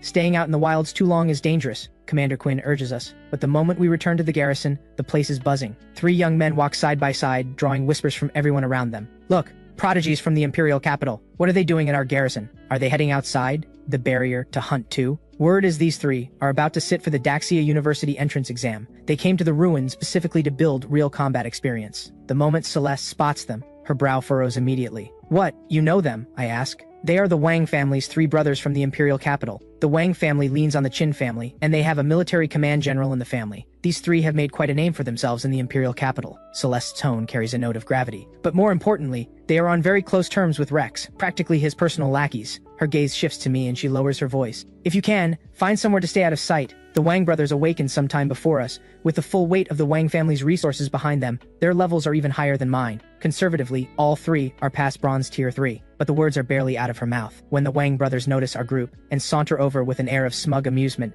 and at that exact moment, the Ten Fiends Divine Temple sounds a notification inside my mind. The ancient beast True Dragon has issued the first trial. Host must enter the system space within 10 minutes. Failure to comply will result in forced extraction. I go completely blank. Of all the moments, why now? By now the 3 brothers, Crusher, Fang, and Flare Wang, have walked right up to me. Crusher smirks. Well, if it is not Xinhai province's greatest prodigy, What brings the mighty prodigy to the ruins for training? Or is it that the mighty prodigy is not so confident about passing the Daxia University exam? But the moment they spot Celeste, a flicker of wariness crosses all three faces. The Xia clan is not someone the Wang family can afford to offend lightly. Ms. Xia, why are you associating yourself with someone like this? Is that any of your business? Celeste shoots back coldly. Ms. Xia's affairs are naturally none of our concern. Crusher sneers. But his affairs, those are very much our business. Uncle Rex has always looked after us three brothers. He humiliated Uncle Rex in front of everyone, but Uncle Rex is an elder, so he chose not to lower himself to his level. We three brothers have no such restraint. If you have what it takes, step up and face each of us one-on-one. Let us see exactly what Xinhai Province's greatest prodigy is made of. Hearing this, Susu waves her fists in outrage, fuming, "Oh, give me a break. These guys are unbelievable. Go beat them senseless." Celeste turns to me as well, and asks quietly, "Can you handle this?" I am just about to reply, when my vision goes dark and my body goes limp. I collapse straight toward Celeste. At the same time, the Ten Fiends Divine Temple's notification sounds again in my mind. Time is up. Forcibly extracting host into the Divine Temple, commence the true dragon trial. As a dragon's roar that shakes the heavens tears through the air within a dim and formless space, the silhouette of the true dragon slowly opens its golden eyes. "Human, welcome to my trial. Pass it, and my power becomes yours." The true dragon raises its golden horns slowly and gestures toward the space beside it, and a pool of golden liquid shimmers into existence, thick white mist rising and churning above its surface, an almost unbearable scorching heat washing over me in waves. This is the concentrated essence of my blood. You will enter the dragon blood pool and absorb every last drop within it. During this process, the Ten Fiends Divine Temple will seal Teotihuacan's power within you. You will absorb it through your physical body alone. Endure it, and my power is yours. Fail, and death is your reward. That said, you also have the right to refuse. After all, you are the master of the Ten Fiends Divine Temple. You are under no obligation to accept the power of a true dragon. My lips curl into a light smile. Free power. Why would I ever say no? Without a moment's hesitation, I charge straight toward the dragon blood pool. But the moment my body makes contact with the drifting white mist, my skin is scorched across large patches instantly. Interesting. I lick my lips, my eyes blazing with wild excitement. Come on then, let me show you who is truly the master of this body. Bring the storm, and make it hurt. I leap into the dragon blood pool in one step. The true dragon watches, its eyes full of approval. The first trial, the trial of courage, you have passed. Whether you can survive the second trial, indestructible dragon body, that depends entirely on your own will to survive. Inside the dragon blood pool, I feel as though every part of me is being ground to dust. The golden dragon blood swirling all around me bores into my body from every direction with relentless force. It feels like being run through an enormous grinder. Every bone, every fiber of flesh crushed over and over, then rebuilt, only to be crushed again. This is incredible. I feel like I'm about to take off. This is my body, and I am in charge of it. I roar from within the dragon blood pool, absorbing the dragon blood in a frenzy, as if the bone-splitting, soul-searing agony does not even register. The true dragon watches in absolute disbelief. Is this guy some kind of masochist? As time passes, the golden light within the dragon blood pool grows brighter and brighter. Congratulations, host. First trial of the true dragon complete. Talent acquired. First, Dragon Might. Suppresses 50% of the combat power of monsters at the same level.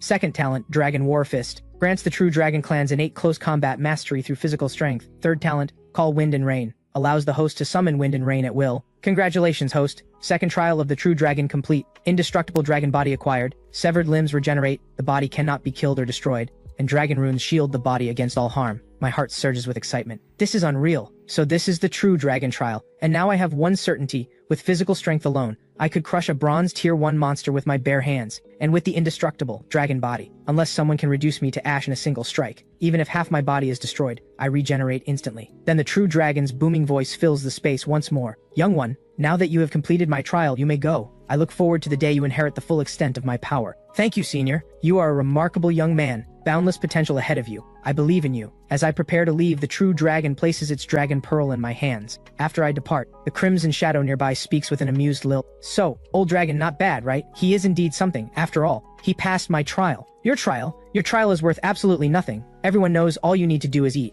And what is wrong with eating? I eat. I get stronger. Food is the foundation of all things. What would you know about anything? I cannot be bothered arguing with you. You are not worth my breath. As the two shadows slowly fade into the dark, my consciousness finally returns to my body. The moment my eyes open, the Wang brothers' mockery hits me. Ah, the perks of being a prodigy. When the fight gets real, just pretend to pass out. Someone carry the little genius home for his nap. What a complete waste of our time. I open my eyes slowly. Celeste beside me is just about to say something when I stretch leisurely and rise to my feet. Hold on, nobody leaves just yet. I call out to the three brothers, who have already started to turn away. What were those three called again? Right, the Wang family 3 bugs. Sorry about that. Stayed up too late last night, got a little drowsy, had a quick nap. You wanted to fight me? Let us get on with it. I need to go home and sleep some more afterward. Do you have any idea who you are talking to? Crusher's face darkens as he snaps. Of course I do. The Wang family 3 bugs. Wang Rat, Wang Pest, and Wang Roach. Is that not what you go by? All 3 shake with fury, glaring daggers at me. Oh, a real sharp tongue on this one. If you had kept pretending to sleep, we might have let you off, but you just had to wake up. Do not blame us for what comes next. Big brother, let me handle him. Flare steps forward immediately. Hold on. I cut him off. What? Afraid? Crusher sneers. All you have to do is apologize and bow twice, and we 3 brothers will let this go. What I mean is, I say evenly, having you come at me one at a time is a waste of everyone's time. Keep it simple. All 3 of you, at once. I will finish this in one go. The moment the words land, all 3 brothers stare with eyes wide open. 1 against 3? They genuinely cannot tell if this is ignorance or fearlessness. Fine, we will give you exactly that. Everyone present stares in disbelief. The Wang brothers are no ordinary awakeners. Every one of them has awakened an S-rank monster. With a thunderous shout, all 3 transform. 3 massive pillars of light engulf them at once. Moments later, 3 monsters of entirely different forms stand where the brothers once were. Crusher's awakened beast is the S-rank Green Jade Demon Bull. Its enormous frame like a small hillside, its raw power absolutely terrifying. Fang's beast is the Wind Thunder Lightning Cat, commanding both wind and lightning. Its attack speed pushed to the absolute limit. Flare's beast is the Twin Flame Demon, its body wreathed in crimson flames. A master of long-range fire attacks at their most devastating. The onlookers erupt in gasps. Each of the Wang brothers' beasts has its own specialty. Alone they are formidable, but all 3 together,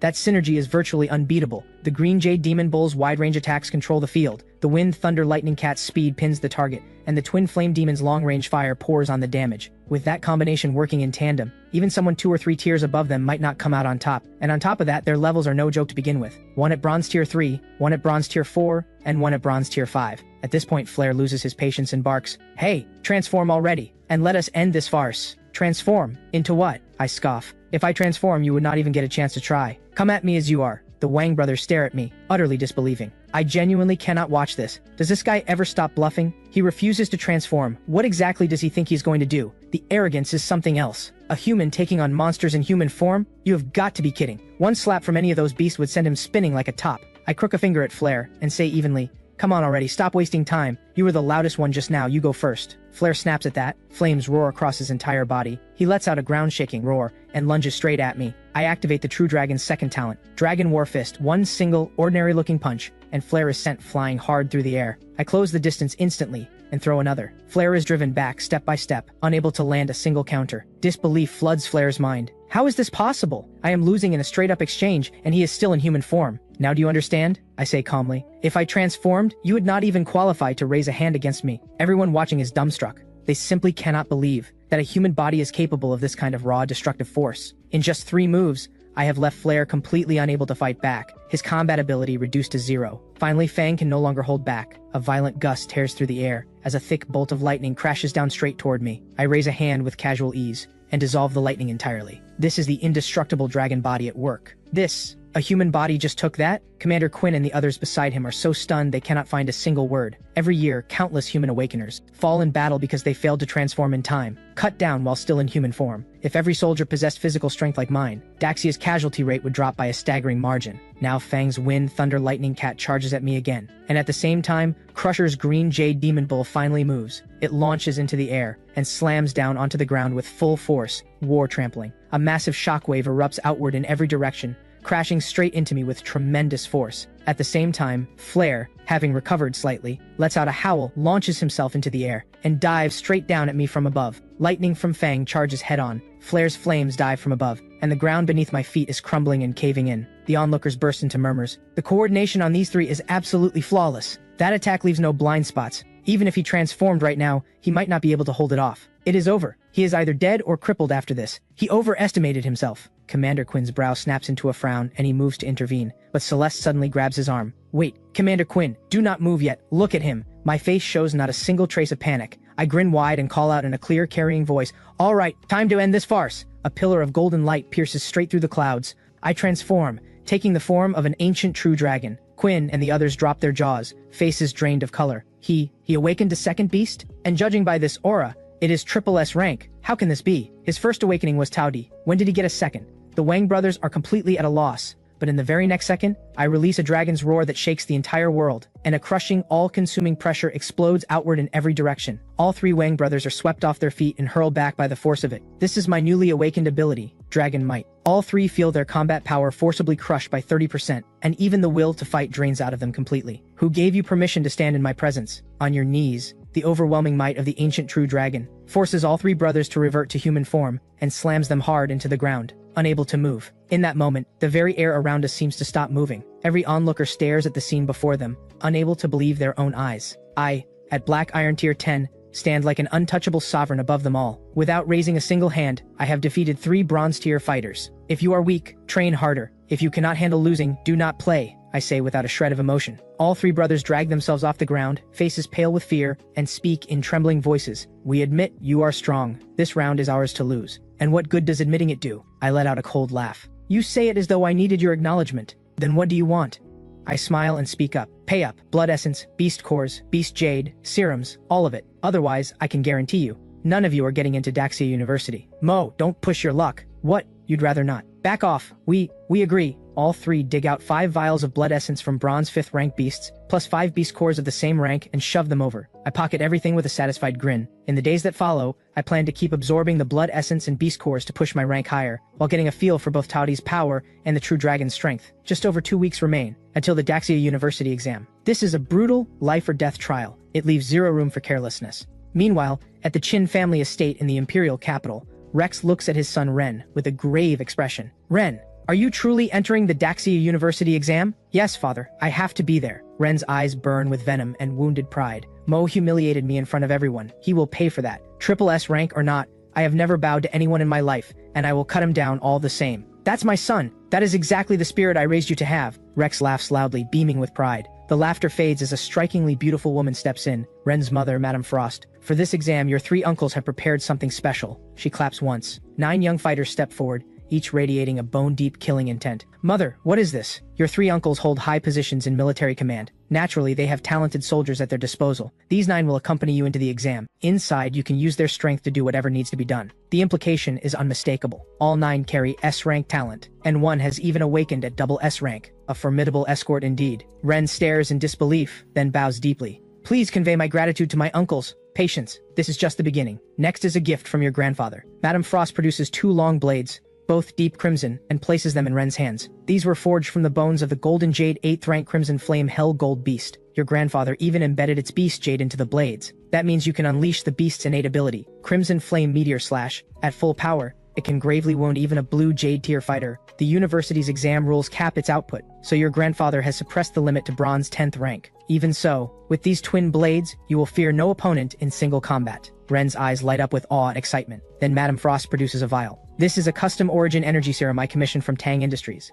It will push both your body and your origin energy past their current limits in one treatment. Remember, the Qin family of the Imperial Capital stands behind you. As long as the Qin family stands, no one can touch you. So go, and do exactly what needs to be done. Rex steps forward. Ren, for the next 2 weeks you train with me personally. I will sharpen your real combat instincts. Back on my end, I finish absorbing every last drop of blood essence and every beast core I squeezed out of the Wang brothers. My rank climbs smoothly to bronze, 1st tier. I then pull out a glowing crystal. The apology gift from Captain Blaze of the Blood Flame Holy Order, the beast jade of a gold rank meteor fire wolf. Normally, a beast jade carries all of a beast's abilities from its lifetime, but how much you actually inherit comes down to luck. I press my hand to the crystal, and the next instant my eyes go wide. 100% skill inheritance. I can even transform into the meteor fire wolf itself. Is this Teoti's infinite devour at work again? The transformation can only be used once, but once active, it has no time limit. I sit down at my computer and type in a URL. Today is the last day to register for the Underground Fighting Tournament. The champion takes home blood essence and a beast core from a silver 6th rank beast, plus 2 million Daxia credits in prize money. Resources are exactly what I need right now. And with the meteor fire wolf's power, I have the perfect disguise. Registration done. I pull out a wolf mask and strap it on, then pick a fighter name, Fang Wolf. In the underground arena, fighting under a fake name is standard. Everyone takes a fighter alias. Masked fighters like me are just as common as unmasked ones. Before long, I arrive at the tournament venue. As I make my way toward the advanced bracket entrance, the crowd's roar washes over me, and the scoreboard flashes. Match 1, Bronze 1st rank Fang Wolf versus Bronze 5th rank Ghostface. The crowd erupts in disbelief, buzzing with chatter. A Bronze 1st rank in the advanced bracket? Is this a joke? What is the organizer thinking? They're letting trash like that on stage? Up in the VIP section, Susu grabs Celeste excitedly. Celeste, bet on Ghostface. I just threw in 500,000. 5 rank against 1 rank. There is no way he loses. Easy money to start us off. But Celeste frowns. Logically, Susu is right, but a certain someone just flashes through her mind. Susu, pull your bet. Trust me. 10,000 on Fang Wolf, 10,000 on Ghostface. Susu's jaw drops. Is that really necessary? Just do it. Fine. I listen to the crowd piling money on Ghostface and sigh inwardly. Should have gotten someone to put more on me when I had the chance. While I'm still thinking it over, my opponent climbs onto the stage. He looks me over and flashes a dismissive smirk. Fang Wolf? Bronze first rank? Are you here to make me laugh? Come on then, I'll even let you go first. What? I deadpan. You got a death wish? Sure do. Think you can grant it? Ghostface lets out a roar and transforms on the spot. A blade mantis over 2 meters tall rises before the crowd. The audience explodes with excitement. Now that's a beast. This is locked in. Easy money. I put in 50,000, 5,000 back, not bad. Suzu grabs onto Celeste in a panic, shaking her frantically. We're done, Celeste, we're going to lose. I'll bite you for this. Blade Mantis charges straight at me. My first instinct is to end it in one move, but I stop myself. Chances to milk this kind of money don't come around often. Better to drag it out and drive my odds up first. 10 full minutes pass. The round finally ends with both of us flat on the stage, battered and bloodied. As the referee's count nears its end, I force myself upright, gasping and staggering, putting on the most convincing performance of my life. The crowd who bet on Ghostface erupts in curses. Suzu shoots to her feet screaming, We won! 100,000 profit! Celeste, you absolute legend! Don't bet on Fang Wolf next round, Celeste says, shaking her head. This win was pure luck, and he's injured on top of that. Even Celeste has bought the act, and she is not alone. Nearly everyone in the venue has. I slip to the corner of the stage and wave down a security guard. Hey, do me a favor, go place a bet for me. Next match, 1 million on Fang Wolf. The guard stares at me, completely frozen. Bro, are you serious right now? The big screen updates, match 2, bronze first rank Fang Wolf versus bronze 8th rank Demon Lion. In his last fight, Demon Lion bit his opponent's head clean off. He is also one of only 3 fighters considered genuine championship contenders in the advanced bracket. The betting odds for this round stand at a jaw-dropping 15-1. Nobody believes I have a chance. I just grin. I step back onto the stage. Time to get paid. Match 2 is about to begin. Suzu turns to Celeste eagerly. Celeste, what's the call this round? Bet on Demon Lion. The gap between first rank and 8th rank is just too wide. Got it. Suzu dashes off to place the bet. Meanwhile, I catch a familiar figure out of the corner of my eye. What is she doing here? I pull out my phone and text Celeste. You're here watching the tournament? You're here too? Did you bet? Suzu put 500,000 on Demon Lion. Pull it. Trust me. Put everything on Fang Wolf. Wait, are you the one who put 1 million on Fang Wolf? That's me. Celeste spins around and grabs Suzu urgently. Suzu, cancel the Demon Lion bet. All of it. Put everything on Fang Wolf, and another 500,000 for me. Suzu stares at her. Celeste, are you okay? You told me to bet on Demon Lion. I changed my mind. Fang Wolf, go. Meanwhile, Demon Lion and I step onto the stage together. His eyes lock onto me, filled with killing intent. Transform. Demon Lion becomes a mystic lion 3 meters tall, radiating a terrifying aura. With that presence, how could he possibly lose? This one is a lock. The mystic lion lunges straight at me, but in the next instant golden light floods the entire stage. When it fades, a golden 5-clawed true dragon stands where I was. The entire crowd freezes. Wait, wasn't his beast a meteor firewolf? Is he a dual awakener? No way. Is that an actual true dragon? Suzu claps both hands over her mouth and stares at Celeste. Celeste, this can't be. It is. That's Mo. Celeste lets out a helpless laugh. No wonder he was so confident when he told her to bet on Fang Wolf. A dual awakener. Interesting. Demon Lion's voice is cold. But bronze 8th rank against bronze 1st rank. You are still dreaming. He activates his ability. A Lion King's roar erupts, deafening and earth-shaking. The sound wave solidifies into a physical force and crashes toward me. My eyes shift. A dragon's roar tears through the air, drowning out the Lion King's roar entirely. Demon Lion's expression collapses. Dragon might crashes down on him, and he feels his entire combat power cut in half on the spot. I step forward. My dragon claw punches straight through the mystic lion's chest. Did you actually think you could fight me? I say calmly. If I hadn't needed to drive my odds up, last round would have taken me 10 seconds. With a single flick of my claw, Demon Lion's body flies across the stage and crashes down hard. He does not get up. Dead silence falls over the entire arena. Then the crowd who bet on Demon Lion erupts in a storm of cursing. I revert to human form and step off the stage, heading to collect my 15 million. A middle-aged man stops me. Mr. Fang Wolf, I run this arena. Your strength is genuinely impressive. The thing is, you just won 15 million credits, and that has put this venue in a rather difficult position. What, can't handle a loss?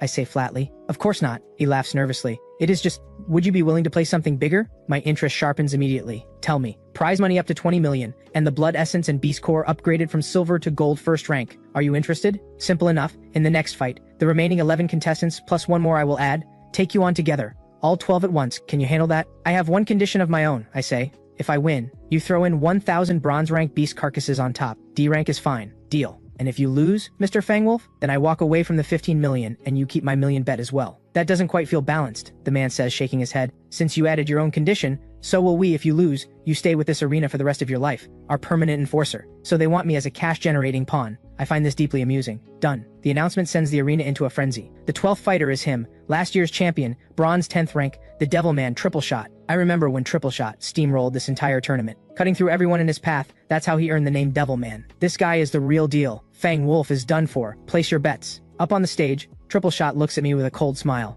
Once upon a time I was just like you. I steamrolled this entire underground arena too. But in the end, a man can't outmuscle what's above him. Even when I won the championship, I never saw a single credit of the prize money. Instead, I became the arena's manager and lost my freedom. But Director Ashton has promised, if I beat you today, I get my freedom back. So I'm sorry, but you will be taking my place in this cage. All of you, come at once. The words barely leave his mouth before an evil rock demon turtle materializes on the stage. One after another, a pack of beasts in all shapes and sizes complete their transformations and crowd onto the stage. Standing before this horde, I look no bigger than an ant, but I do not flinch. Dragon Might activates. All 12 beasts feel their combat power crushed by 50% in an instant. Then, from the void, a massive golden sword slowly rises into view. The true dragon sword, one of the supreme treasures nurtured by the Dragon Pearl. I have not fully inherited the Dragon Pearl's power yet, but against these opponents, it is more than enough. I swing the sword. Several divine dragons come howling out of the blade. All 12 beasts on the stage stand paralyzed. What the? How are we supposed to fight this? One beast screams and tries to flee. The azure dragon swallows it whole. Another breathes fire, only for the crimson dragon to answer with a single breath that reduces it to charcoal. Another beast, trusting in its thick hide, charges the black dragon and gets crushed to nothing in one claw. In a single exchange, 11 beasts are either dead or broken, completely out of the fight. Triple Shot has lost every trace of his earlier swagger. His voice shakes. I surrender. I'm afraid not. My voice is calm. You killed every challenger who came before you. Here, the same rule applies. Don't push me. I will drag you down with me. Please, go ahead and try. At those words, Triple Shot's evil rock demon turtle form begins charging a massive blast of flame in its jaws. Expect it to come straight at me, but he suddenly spins around and fires it into the sky. Then without another word, he leaps into the air. Making a break for it, I transform into the five-clawed true dragon and launch skyward in one step. A dragon's roar shakes the heavens, and my massive form drops from above, slamming down directly in his path. I press the true dragon sword against his throat. Go on, try running again. Please, spare me. I raise the true dragon sword without hesitation. At that exact moment, a booming voice cuts through the air. Stop! A silver-haired elder strides into the arena, flanked by a group of sharply dressed men radiating unmistakable authority. Good heavens, that's Director Ashton of Ashton Corp. Just as the crowd assumes Triple Shot is saved, I pay the voice no mind. The sword comes down, and Triple Shot's life ends. I lift my gaze to the silver-haired man and speak evenly. What did you just say? I don't think I caught that. Ashton's face twists with rage. In 15 years running Ashton Corp, I have never seen arrogance like yours, but your strength is not enough to back up that pride. Today, you pay for what you have done. Two bald men behind him step forward. In the next instant, two tyrant dragon beasts, each over 10 meters tall, appear on the stage, roaring with terrifying force. Those are Class C tyrant dragon beasts, both silver 5th rank on top of that. That's the director of Ashton Corp for you. Even his bodyguards carry that kind of firepower. Absolutely stacked. Word is Ashton has an entire squad of tyrant dragon bodyguards. As the two tyrant dragons move to surround me, Celeste's expression turns ice cold. She pulls out her phone without hesitation. First, a message to Commander Quinn, then a call to Zane all the way in the Imperial capital. At the same time, Susu calls her father, Governor Roland. Zane hears the news, narrows his eyes, and lets out a short laugh. That kid sure knows how to stir things up, but honestly, I love that fearless streak of his. My take? Just flatten the whole Ashton Corp and be done with it. Celeste breaks into a cold sweat. Typical. This is Zane, the Imperial capital's most notorious troublemaker. Nothing is ever too reckless for him, but she also knows that help from far away does nothing for the crisis right now. Senior Zane, this is not the time for that, she says urgently. Mo is about to be in serious trouble. Zane waves it off, his voice casual but carrying absolute confidence. Relax. I'm under house arrest from the Holy Order captain, so I can't go myself, but I'll have my uncle make a trip. He owes the kid a favor from last time anyway. Just handle it the usual way. Celeste's eyes go wide with shock. Uncle Ethan, coming to Xinhai province in person? This is enormous. She glances sideways at Ashton, and the look in her eyes turns quietly amused. Things just got very interesting. Meanwhile, the two tyrant dragon beasts have me completely surrounded. I do not flinch. Instead, I spread my arms wide as dragon mark light surges around my body, radiating a commanding golden glow. These tyrant dragons carry trace amounts of dragon bloodline in their veins, and the pure dragon might I radiate triggers an instinctive, overwhelming suppression. Both beasts let out low, helpless whimpers and circle me in loops, unable to bring themselves a single step closer. Ashton's face darkens to something dangerous. What are you two useless beasts doing? Why aren't you attacking? The only answer he gets is more pitiful whimpering, and both beasts actually take 2 steps back. Ashton loses his temper and waves the 2 bodyguards forward, but the 4 silver-ranked tyrant dragons nearby remain frozen under dragon might. Not one dares to move. Big, get up there! Ashton is beside himself with rage. Big is the leader of all Ashton's tyrant dragons, a silver 9th-ranked beast at the peak of its class. On command, this mountain-sized tyrant dragon lets out an earth-shaking roar and lunges at me with its jaws wide open, going straight for the kill. At the moment the entire crowd assumes I am finished, a figure tears through the air and lands squarely in front of me. It is Commander Quinn, head of military command. Quinn transforms instantly into the blade-enduring silver wolf. A brilliant blade flash tears through the void, and in an instant, The charging tyrant dragon is split clean in two, blood spattering across the floor. Mo, you alright? Another second and this could have gone very badly. Don't worry, I'm here now, and you will get justice today, I promise. Quinn turns, his ice-cold gaze locking onto Ashton, killing intent radiating from every word. Ashton, give me an explanation, or I will level your Ashton Court building to the ground, right now. Ashton's face goes utterly pale. He cannot begin to understand how a nobody fighting under the name Fang Wolf could possibly command the personal attention of someone at Quinn's level. He steels himself and steps onto the stage, just opening his mouth to argue, when Quinn, without a single word, charges at him with blade in hand. Quinn, have you lost your mind? Ashton stumbles back, his voice cracking with desperation. You think I can't cut off military command's resource supply? All this, for some nobody kid? Is it really worth it? I will be straight with you. It was Flair Wang of the Imperial Capital's Wang family who personally ordered me to deal with him. That is someone neither of us can afford to cross, and his disciple is here in this very arena right now. Quinn hears this, and bursts out laughing. I was wondering who was backing you up, and it's just Flair Wang. Funny. You want to guess why he did not dare show up himself? He turns toward the stands, and raises his voice. Governor Roland, a man of your standing, sitting there in disguise all this time, come on out. In front of Quinn, Ashton could still manage a few words, but in front of Governor Roland he does not even dare to breathe. Every foothold Ashton Corp has in Xinhai province runs through the governor. Roland is the one man Ashton has feared his entire life. I agree with Commander Quinn. Governor Roland steps calmly into the arena, his gaze settling on Ashton without a flicker of emotion. You owe Fang Wolf an explanation. Governor, I had no choice in this. It was Flair Wang's personal order. Let me call him right now, or perhaps you would prefer to speak with him directly. Ashton frantically dials his phone. On the other end, Flair Wang, still lying in the ICU, hears the full story and explodes with rage. I let it go last time and now he is sticking his nose in my business again? Does he think I'm made of clay? Get him on the line. Ashton quickly thrusts the phone toward Quinn and the governor. Flair's voice screams through the phone with unhinged arrogance. Who do you people think you are? I'm telling you, Fang Wolf is mine. Try and stop me if you dare. The call cuts off with a loud click. Governor Roland's expression drops cold. Quinn is shaking with fury. It takes everything he has not to reveal my real identity on the spot. Over in the stands, a young man bursts out laughing. It is Zach Wang,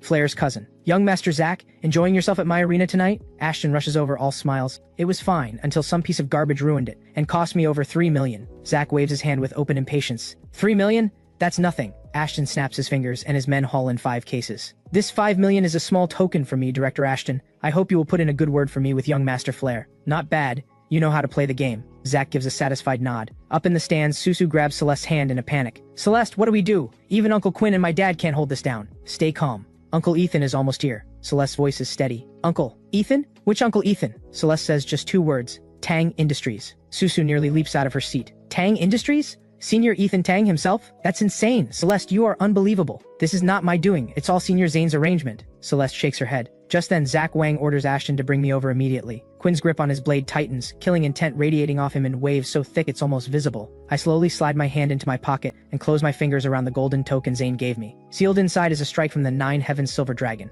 A single, absolute blow. Just as I'm about to activate it, a middle-aged man with a face of iron walks calmly into the arena. The badge on his chest is unmistakable. The insignia of a military command war general. A figure of that rank. There are only 108 in all of Daxia. But what makes the entire crowd gasp is this. The decorated war general is walking respectfully behind another man, like a personal bodyguard. What kind of person commands a war general as an escort? Moment Ashton sees the man's face, it's as if lightning has struck him. He goes blank on the spot, because the man who has just walked in stands at the very top of the pyramid in their world. Top 10 on the global rich list across 100 nations, founder of Tang Industries, Ethan Tang. Alright, now that I'm here, this little farce is over. Ethan Tang speaks without raising his voice. Then he smiles and walks toward me. Who are you, old man? Who gave you the nerve to strut in here like you own the place? Zach Wang's face drops, and the insult flies out. Ethan Tang does not even glance at him. He keeps walking. Look at this old fool putting on a show, Zach mutters as he steps forward, reaching out to grab Ethan Tang by the shoulder. His hand never reaches its target. General Ardent snaps his gaze onto Zach. Cold, precise,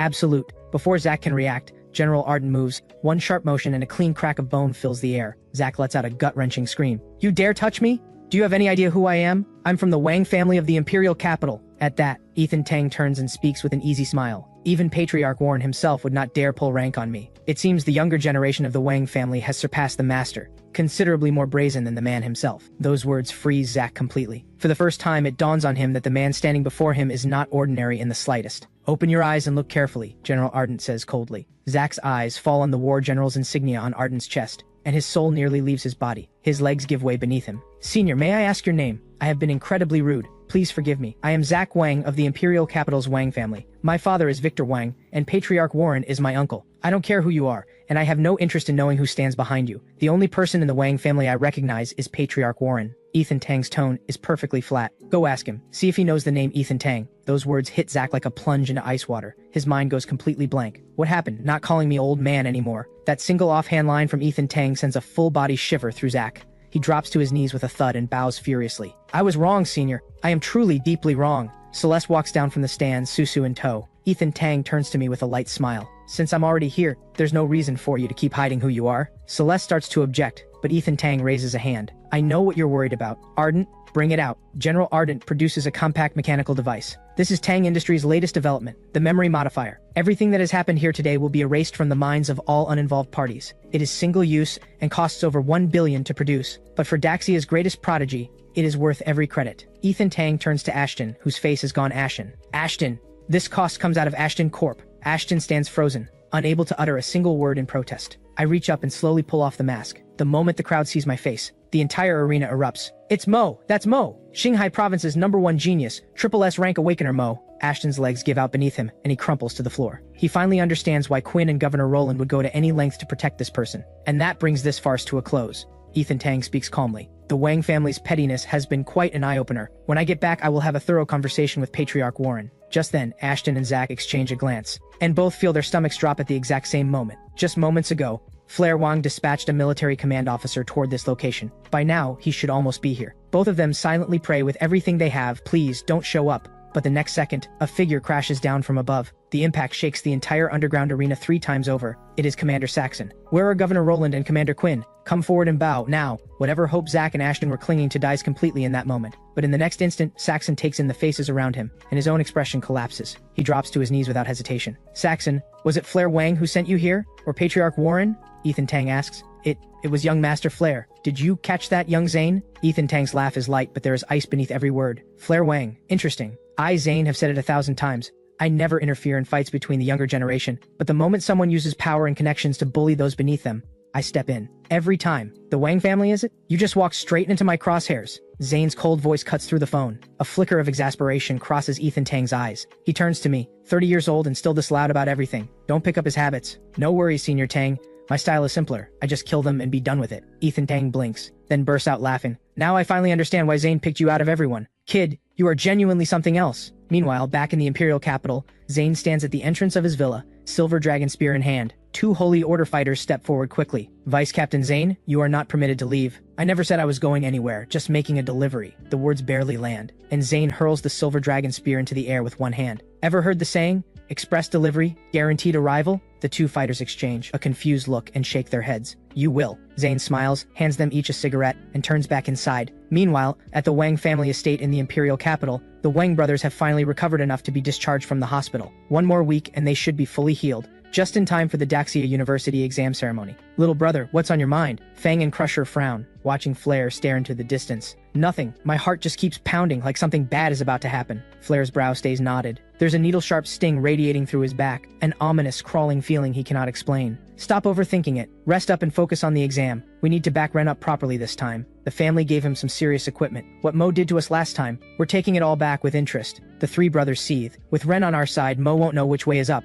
Wait, all 3 frown at the same moment. Is something coming from the horizon? That wind. It's too loud. Something's wrong. Am I hearing a dragon's roar? Come on, you've been in bed too long. You're hearing things. I'm not imagining it. It's real. Listen. You're serious? What? Why is it getting louder? All 3 snap their heads up and see a silver spear tearing across the sky, ripping through the air from the distance, a dragon's roar thundering from the weapon itself, like a silver dragon riding the heavens, screaming straight toward the Wang family estate. Why does that spear look so familiar? Of course it's familiar. That is the silver dragon spear, combat weapon of the 9 Heavens silver dragon himself, Zane. All 3 brothers go rigid, scalps prickling with sheer dread. Why? Is the silver dragon spear coming here? They stare at each other in blind panic. What are you standing there for? Run! Crusher shouts. The 3 brothers scramble and stumble deeper into the estate, looking exactly like kids who picked a fight, realized they were losing, and are now sprinting home in tears to find their parents. Zane, what has the Wang family ever done to you? At that moment, Patriarch Warren is sitting in the living room having tea, waiting for his 3 sons to return. A crushing wave of spear intent washes over him, followed by that unmistakable dragon's roar, and his expression shifts instantly. He flashes out into the sky above the estate and transforms in an instant. A massive purple lion materializes, his signature beast soul, the spirit Berserk King Lion. The great lion is armored head to toe in deep violet plates, every piece set with countless glittering crystals. domineering, magnificent, and overwhelmingly powerful. Warren unleashes a lion's roar that shakes the heavens and earth, trying to intercept the silver dragon's spear with sheer force of sound, but the spear tears through everything. Unstoppable. Warren's freshly entered golden jade tier strength is no match for a single strike like this. Damn it all! Absolute panic flashes in the eyes of the spirit berserk king lion. Warren throws himself aside. The silver dragon spear descends like a dragon falling from the sky, jaws wide open, and plunges straight into the Wang family estate. Dad, help us! The silver dragon spear crashes down. The shockwave sweeps across the grounds and hits the three brothers dead on. All three lose what's left of their composure. One thought races through each of their minds. We just got discharged. And now we're going back to the ICU? All three are sent flying, spitting blood, bones shattered across their bodies. And they hit the ground screaming. The silver dragon's spear drives on like a spear from the heavens itself, boring straight through the entire Wang family estate from top to bottom. Warren reverts to human form. His expression is beyond words. Send my spear back when you're done. Zane's voice echoes over the estate. Warren shakes with rage. Zane, you nearly crippled my three sons, almost demolished my entire estate, and now you want me to send your spear back to you? What do you take me for? Your errand boy. He turns to his three sons writhing on the ground. What in the world happened? Why would Zane attack the Wang family out of nowhere? Does anyone want to explain? All three are trembling on the ground, half from pain, half from terror. At that moment, Warren's phone rings. Hello, Saxon, what is it? He answers with a frown. Save me, master, please save me. Saxon's voice comes through on the verge of tears. What happened? Who is threatening you? Aren't you with General Ardent right now? With him there, who would dare touch you? Warren's frown deepens. It is General Ardent and Senior Ethan Tang. Ethan Tang? Warren presses a hand to his temple. A headache is already building. First, Zane attacks the Wang family without warning. Now his own disciple is begging him in tears.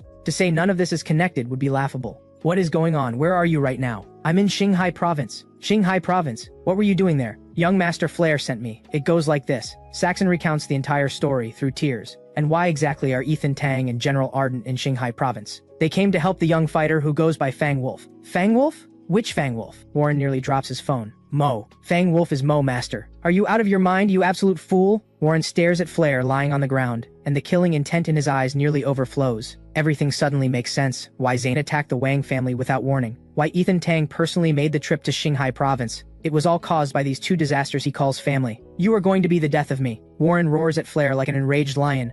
Mo, but that was Fang Wolf. Flare stares blankly, completely lost. Fang Wolf, nothing. That was Mo. Are you serious? Zack, you worthless piece of garbage, you've destroyed me. Flare finally processes it, and erupts into a stream of curses. Master, are you still there? I'm here, what else? Warren forces himself to breathe and hold it together. There is one more thing. Senior Tang was also present, and Zack called him old man to his face. Old man? He called Ethan Tang old man. Warren's vision goes dark. He nearly passes out on the spot. He himself would never dare speak to Ethan Tang that way. How did Zack have the nerve? Every generation of this family gets bolder than the last. I'm done. Whoever wants to be patriarch can have it because I refuse to keep carrying this. Warren hangs up. His scalp is completely numb. Thoroughly, irreversibly numb. One of them offended Zane. The other called Ethan Tang old man to his face. Do they genuinely believe that not having a pre-existing heart condition means they can't be killed by stress? Dad? Flare calls out, his voice small. Don't call me Dad. You're the impressive one here. Maybe I should start calling you Dad. Please don't. Flare knows he has made a catastrophic mess of things, and he is shaking like a leaf. Father, what do we do now? Crusher and Fang stare at Flare, and the look in their eyes is pure murder. This idiot brother of theirs, bad enough he brought this on himself, but he dragged them right back into the ICU the moment they walked out of it. What do? We apologize where we owe an apology. We bow where we need to bow. We accept what we have done. And first, we respectfully return Zane's spear. Warren rubs his temples, feeling completely drained. What kind of disaster is this? This came completely out of nowhere. He feels exactly like the legendary General Li Jing must have felt, sitting at home peacefully, drinking tea, only to find out his son had ripped out the Dragon King's third son's dragon tendon. The Wang brothers are completely disqualified from the Daxia University exam, and the Wang family has taken enormous losses in the process. When Zack's father Victor learns what happened, he cannot handle the shock. He collapses on the spot from a heart attack. Back in Xinhai Province, the dust finally settles. Saxon, effective today, you are no longer a military command officer. Your battle record is wiped. You will be stationed at the border and start over from the very bottom. General Ardent speaks without inflection, leaving absolutely no room for negotiation. Yes. Saxon's heart is full of bitter regret. He has been completely and utterly played. As for Ashton Corp, Ethan Tang narrows his eyes. Tang Industries has been planning to expand across all 36 domains and 72 provinces of Daxia. This first step starts right here in Xinhai Province. Ashton, I am acquiring Ashton Corp. 1 credit. Is that sufficient? Ethan Tang reaches into his pocket and sets a single coin on the table. 1 credit? Ashton's mind goes blank. Is it enough? He almost says no, then meets Ethan Tang's eyes, and the killing intent in them sends a cold shock through his entire body. The dominance and killing intent in that gaze rivals any war king who has fought in the ruins. And to Daxia, Ethan Tang's importance far exceeds even that of a war king. It's enough. It's enough. Ashton smiles bitterly and takes the coin. He knows full well that refusing would bring something far less gentle. The company is gone, but the real estate and savings are still his. That in itself is already a mercy. Ardent, clean up what needs to be handled here. Make sure the memories are wiped thoroughly. Ethan Tang waves a hand, then turns to me, Celeste and the others. Celeste, Mo, and the rest of you, come with me. Ashton, arrange a room for us to talk. Yes! Ashton nods immediately without a flicker of hesitation. In the lavishly furnished conference room, Ethan Tang and I sit across from each other on leather sofas. Celeste, Susu, Commander Quinn, Governor Roland, and the others settle in around us. Zane didn't just call me here to resolve your trouble. He also asked me to deliver something,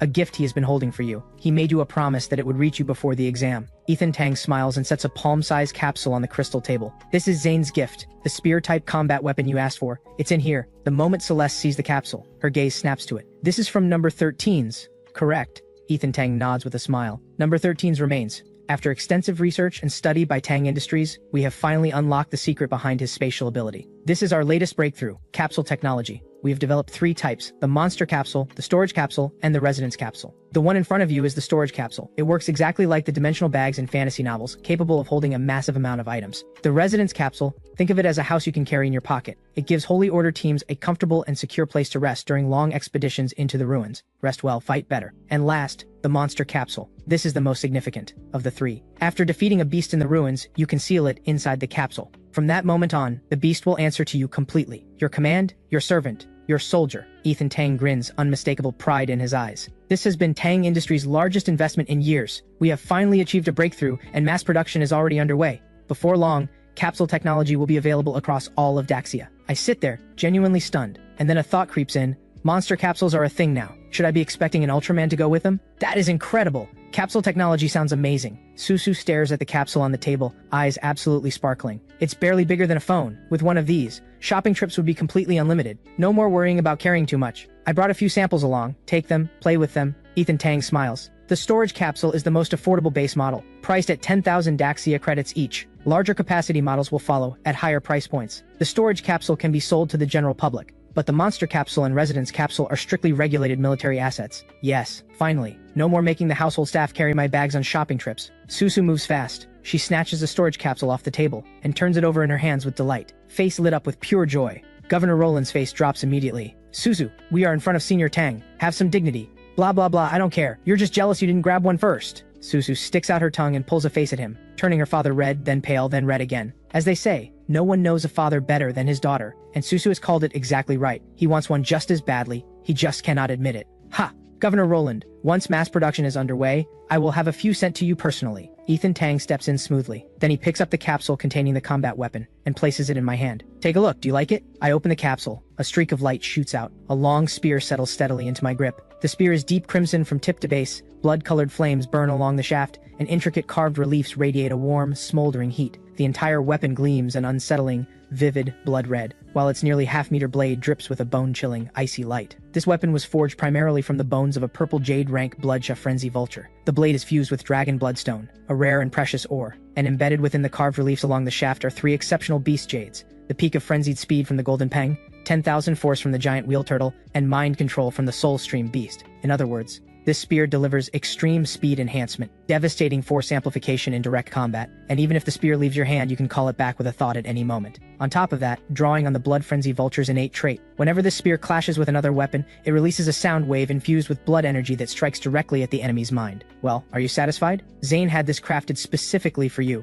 It surpasses even the first spear he ever wielded. Give it a name. Ethan Tang smiles. I run my hand slowly along the crimson shaft, unable to put it down. Senior Zane has been far too generous. Then this spear shall bear a name, Heaven Devourer. The moment those words land, the spear trembles as if awakening, and lets out a single, clear, resonant ring.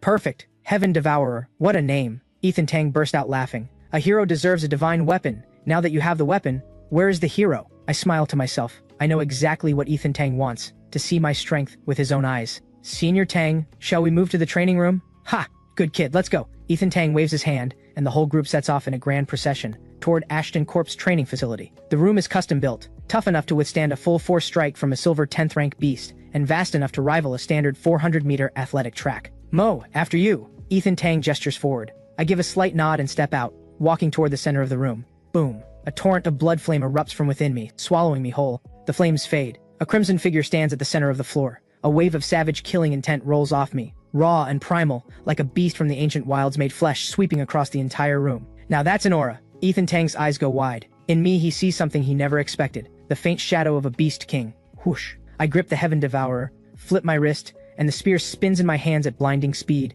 the wind from it screaming, rattling the very air around me. I haven't inherited Teotihuacan's talent skills yet, but the moment I grip the spear, a rush of deep familiarity floods through me. The exact same feeling as holding the true dragon sword in dragon form. It's clear. This spear was always Teotihuacan's weapon. The spear moves faster and faster, whipping up waves of wind that crash through the air without end. This power is insane! Governor Roland's jaw drops. This is his first time seeing me in action, and the strength on display is flat out absurd. Ardent, go test him. Put on the combat power meter and the limiter. Ethan Tang's gaze sharpens as he gives the order. Yes! General Ardent, clad in his crimson armor, gives a firm nod. An instant later, he launches forward like a bolt of red lightning, aimed straight at me. Boom! General Ardent lets out a roar, and his body surges outward in an instant. Blinding red light swallows him whole. His S-rank beast form fully unfolds. The Sky Crimson War Ape. Thud. General Ardent pounds his fists against his own chest, then lunges at me with full force. Kid, I'm here to test what you've got. Don't hold back. The Sky Crimson War Ape's fists, each the size of a boulder, come crashing down with world-shattering force. My eyes lock in. Perfect timing. I growl. I spin the Heaven Devourer with one hand, and drive it straight into that massive fist. This kid is actually going head-to-head with Ardent? Not giving an inch? A flash of surprise crosses Ethan Tang's face. Sure, General Ardent has the limiter on. His strength is capped at bronze rank 3, but the Sky Crimson War Ape is built for raw power, and its body is purple jade rank tough. Going blow for blow is the dumbest move imaginable. Heaven-shaking, earth-trembling fist. The Sky Crimson War Ape lets out a ground-shaking roar, its crimson fur flying wild. Against its nearly 8-meter frame, my 3-meter touty form looks like a baby by comparison. Ardent is a pure assault-type general. Raw attack power and explosive burst are his bread and butter, the natural edge of beast transformation. The limiter can cap his strength, but it can't touch his battle instincts forged through countless fights, or the iron toughness of that beast body. Going head-to-head, truly not a wise call. Ethan Tang shakes his head, already convinced I'm too inexperienced, throwing my weaknesses straight into his strengths. But the next instant, the blood-red spear crashes down just as the massive crimson fist rises to meet it. A violent burst of energy explodes outward, wild winds tearing through the room, nearly blasting everyone outside the arena off their feet. Boom. The entire training facility shakes without end. Incredible. The shockwaves are off the charts. Celeste's eyes are grave. She knows it well, whether Ice Phoenix or Fire Phoenix. Neither form is a match for what stands before her right now. What I've awakened is no ordinary triple S rank beast. This beast's all-around capability is simply off the charts. Right on cue, I growl. The Heaven Devourer spins at full speed in my grip. The clash of metal ringing out without pause. Sparks flying in all directions. Impossibly, I hold my ground, soaking up the Sky Crimson War Ape's savage onslaught without giving an inch. What in the world is this power? Bewilderment fills General Ardent's massive beast eyes. Every time his fist slams into that spear, something deep inside me stirs awake, like a black hole yawning open, swallowing nearly half the force behind every blow. Without it, there's no way I could stand up to this hailstorm of hits. That should do it. My eyes flicker. I whisper inwardly, Teotihuacan, you've had your fill. Open your eyes. The moment those words form, the great spectral beast head of Teotihuacan on my chest slowly opens its eyes. Something's wrong. A chill shoots straight to the top of General Ardent's skull. The next instant, I swing the Heaven Devourer and bring it crashing down on him. Blazing Emperor 100 Battle Fist, General Ardent roars, his massive frame dropping low to the ground, both fists shooting out like meteors, hurling straight into the path of the sweeping spear. But the instant that blow lands, a far more terrifying force suddenly erupts. Not my own strength, but his? What? General Ardent's eyes go wide. His 8-meter colossus of a body is sent flying like a cannonball, blasting clean across the entire room and slamming into the alloy wall 100 meters away. He hauls himself up and rubs his aching chest, eyes full of undisguised shock. What kind of broken ability is this? It absorbs the force behind every attack, then unleashes it all back at the perfect moment, straight into the attacker. This is the ultimate counter to any close-range fighter, only because my beast body is tough enough to survive it. If that hit had landed on any other beast at the same rank, it would have been obliterated. Ardent lost? Governor Roland and Commander Quinn both stare in disbelief, faces blank with shock. This is a purple jade rank military general, one of only 108 in all of Daxia. Even with a limiter on, there's no way he should have been blown away by a single hit from a bronze rank kid. Ardent, bump the limiter up to bronze rank 8. Ethan Tang's voice cuts through the room. What? Everyone jumps at the words, bronze rank 8. Even with the suppression, this is still a battle-hardened general, in a completely different league from any ordinary bronze rank 8 beast. Not even close to the same level. Is he trying to get Mo killed? General Ardent takes a long breath and adjusts the limiter settings on the spot. Boom. A far more terrifying surge of power explodes off him in an instant, a thunderous roar, and his frame surges even taller. The Sky Crimson War Ape now stands 9 meters tall. Just now I was only using basic beast transformation moves, not a single one of my own talents. Mo, you're strong, so what comes next is going to be intense. If I happen to snap a few of your bones, don't blame me. Tang Industries will cover all medical costs, naturally. General Ardent drops his fists to the ground and stalks toward me step by step, the pressure rolling off him growing more terrifying with every stride. Furious Crimson Heaven Fist. Boom. His body rockets off the ground like a flaming meteor diving straight down toward me. Where is the limit of your devouring ability? Show me, Mo. The massive flaming meteor trembles through the air, and the instant it plunges down, even the ground begins to warp. In my eyes, that colossal fist grows larger and larger until it fills every inch of my vision. General Ardent, what I'm about to do might be a little humiliating. I hope you won't take it personally. My eyes flash and the blood in my veins ignites in a roaring frenzy. In that moment, I am more terrifying than General Ardent with no limiter at all. I unleash a roar that shakes heaven and earth, the monstrous sound wave reverberating through the entire training room. The savage aura presses down so hard it nearly suffocates everyone in the room. Wrathful Frenzy. Full release. Every time I've used Wrathful Frenzy before, I held back to protect my body, never more than a fraction of its power, which only pushed my combat strength to roughly 3 times normal. But with Tang Industries as my safety net, I hold nothing back. In an instant, 10 times my normal strength erupts in full. General Ardent, this 1 minute is something you will remember for the rest of your life. I launch myself upward in a single leap, charging headlong into General Ardent's diving attack. The blood-red Tati soars skyward, spear in hand, while the Crimson Great Ape roars to the heavens, driving its earth-shaking fist with everything it has. Not good. Commander Quinn's expression shifts. These two have completely lost their minds. The shockwave from this collision will blow every one of us off our feet. He steps forward, putting himself between Ethan Tang and the blast, instantly transforming into the Crescent Moon Blade Ring Wolf, his beast form surging forth, the crescent moon mark on his brow blazing with light. His blade traces a full circle through the air, forming a solid barrier that seals everyone behind him safely inside. Boom! The next instant, 2 terrifying figures collide in midair with earth-splitting force. Teodi unleashes a howl that shakes the heavens, fully consumed by berserk fury. My power burns through at a frightening rate, but the hunger, the devouring instinct, surges to an absolute peak. Our eyes meet, and for no reason he can explain, General Ardent feels a chill grip his heart. This aura is terrifying. Boom! That single moment of distraction, and I send him flying with 1 strike of the spear. Then, a massive foot drives straight into his face. General Ardent's body is sent sailing through the air again, and this is only the beginning. 1 full minute of wrathful frenzy, and I have completely lost myself in the violence. I charge at General Ardent with the Heaven Devourer in hand, unleashing a relentless tide of strikes that hammers him from every direction. General Ardent is completely swallowed by the blood aura, trapped helplessly in my rhythm, doing nothing but desperately blocking, going from sparring partner to punching bag in real time. If his body weren't built like a fortress, he'd already be dead. He's cursing inside. How many years has it been since someone did this to him? Getting pinned down and beaten senseless by a kid barely old enough to be his son, without a single chance to fight back. He is a general, and yet, limiter or not, to put it plainly, if he were genuinely at the bronze rank stage, he would already be dead. No exaggeration, within the bronze rank tier. I am simply unbeatable. Stop! I give up. I surrender. General Ardent screams at the top of his lungs. I simply don't hear him. The Heaven Devourer trembles in my grip, blood flame sweeping wide, and another strike crashes down. What the— Kid, not the face! Stop, stop, stop! General Ardent is pushed so far over the edge he's cursing out loud. I've driven him clean across the entire training floor, from one end to the other, and now I've got him pinned in a corner, hammering away without mercy. The Sky Crimson War Ape throws both arms up over its head like pillars, shielding its face, completely unable to fight back. I am fully locked in, power surging, every strike of the spear sending violent tremors through the ground. General Ardent curses bitterly inside the whole time, enduring every single second of that full minute by sheer will. Finally, I disengage from wrathful frenzy. Thank God, it's finally over! General Ardent lets out a pitiful groan, dropping out of his beast form, slumping down on the ground in tattered crimson armor, gasping for breath without a shred of dignity. Holy hell, that nearly killed me. He pulls off the limiter, and the supposedly indestructible device is covered in cracks, nearly smashed to pieces by my strikes alone.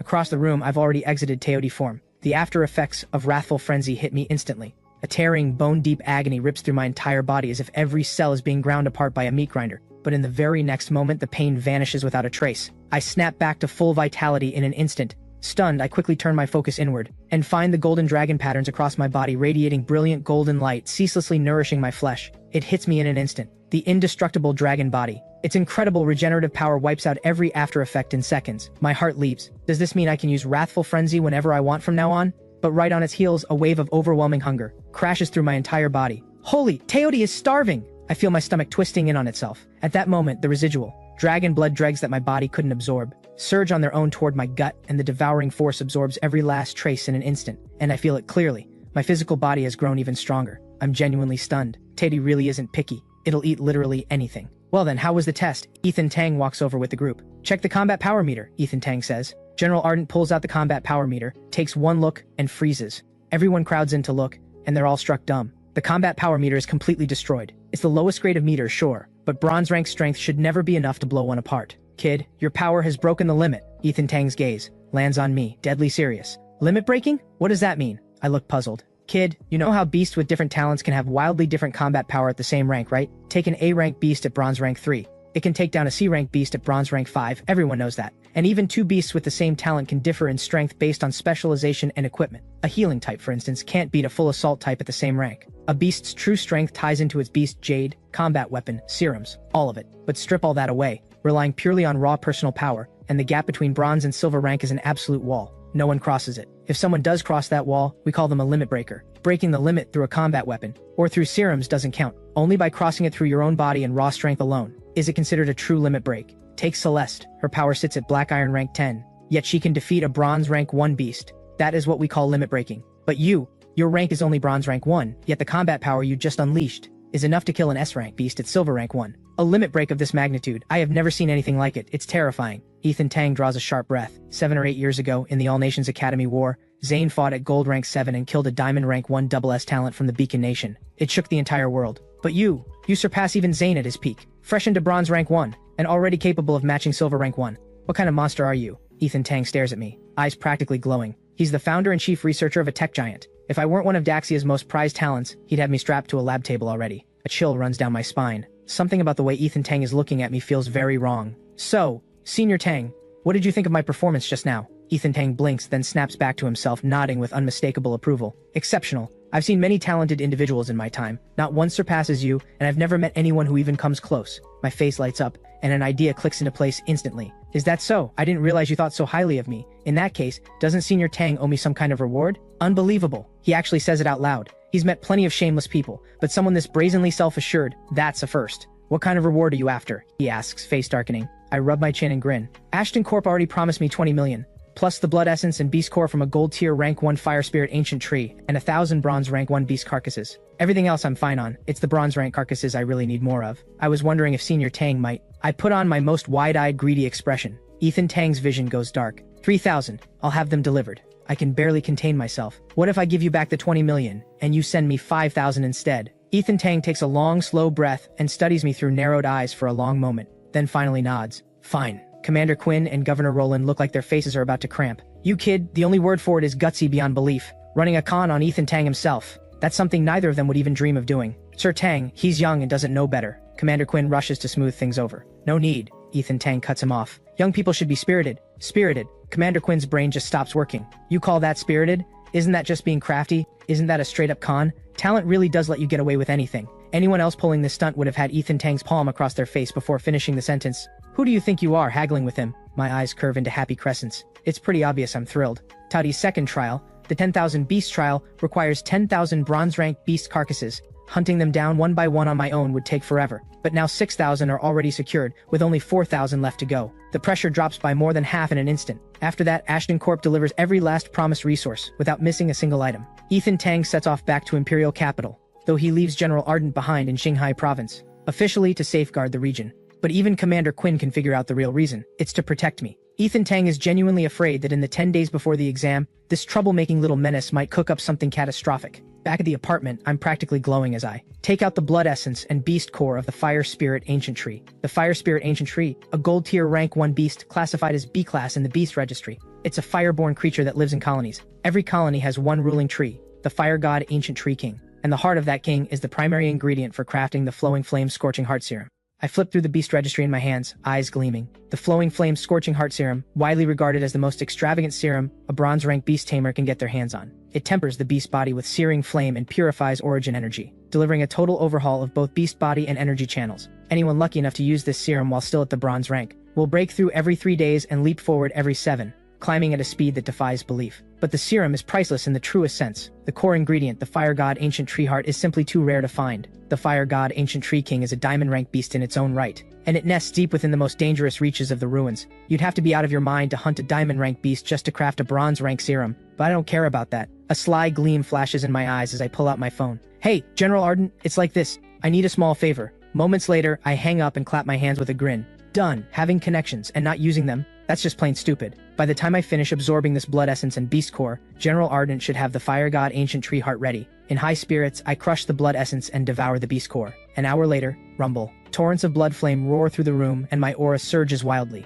Bronze rank 3. Done. Meanwhile, out in the wilderness beyond Xinhai Province, a 30-meter crimson giant is cutting a path through the wilds. Before him stands a colony of blazing bronze-rank ancient trees. At the center of the grove rises one colossal tree that dwarfs all the others, its crown roaring with intense crimson fire. From a distance it looks like an enraged deity. "So this is the fire god ancient tree king? Mr. Tang told me to stay in Xinhai province to protect Mo's safety, but somehow I've become his personal errand fighter?" General Ardent rubs his head, completely baffled. "I called him and told him I had a rare condition where I'd die without a fire god ancient tree heart, and he bolted out here without a second thought. He was halfway here before he realized he'd been played. This kid is unbelievably crafty." General Ardent grumbles internally but doesn't slow down. He drives a fist into the grove. Crash. A thunderous impact, and a massive swath of fire spirit ancient trees is reduced to splinters. The fire god ancient tree king may be powerful, but against a purple jade rank military general, it's no different from a chicken waiting to be slaughtered. Boom. One punch lands, and the fire god ancient tree king explodes on the spot. General Ardent grabs the scorching tree heart in one hand, ready to turn and leave, when a thunderous rumbling erupts in the distance,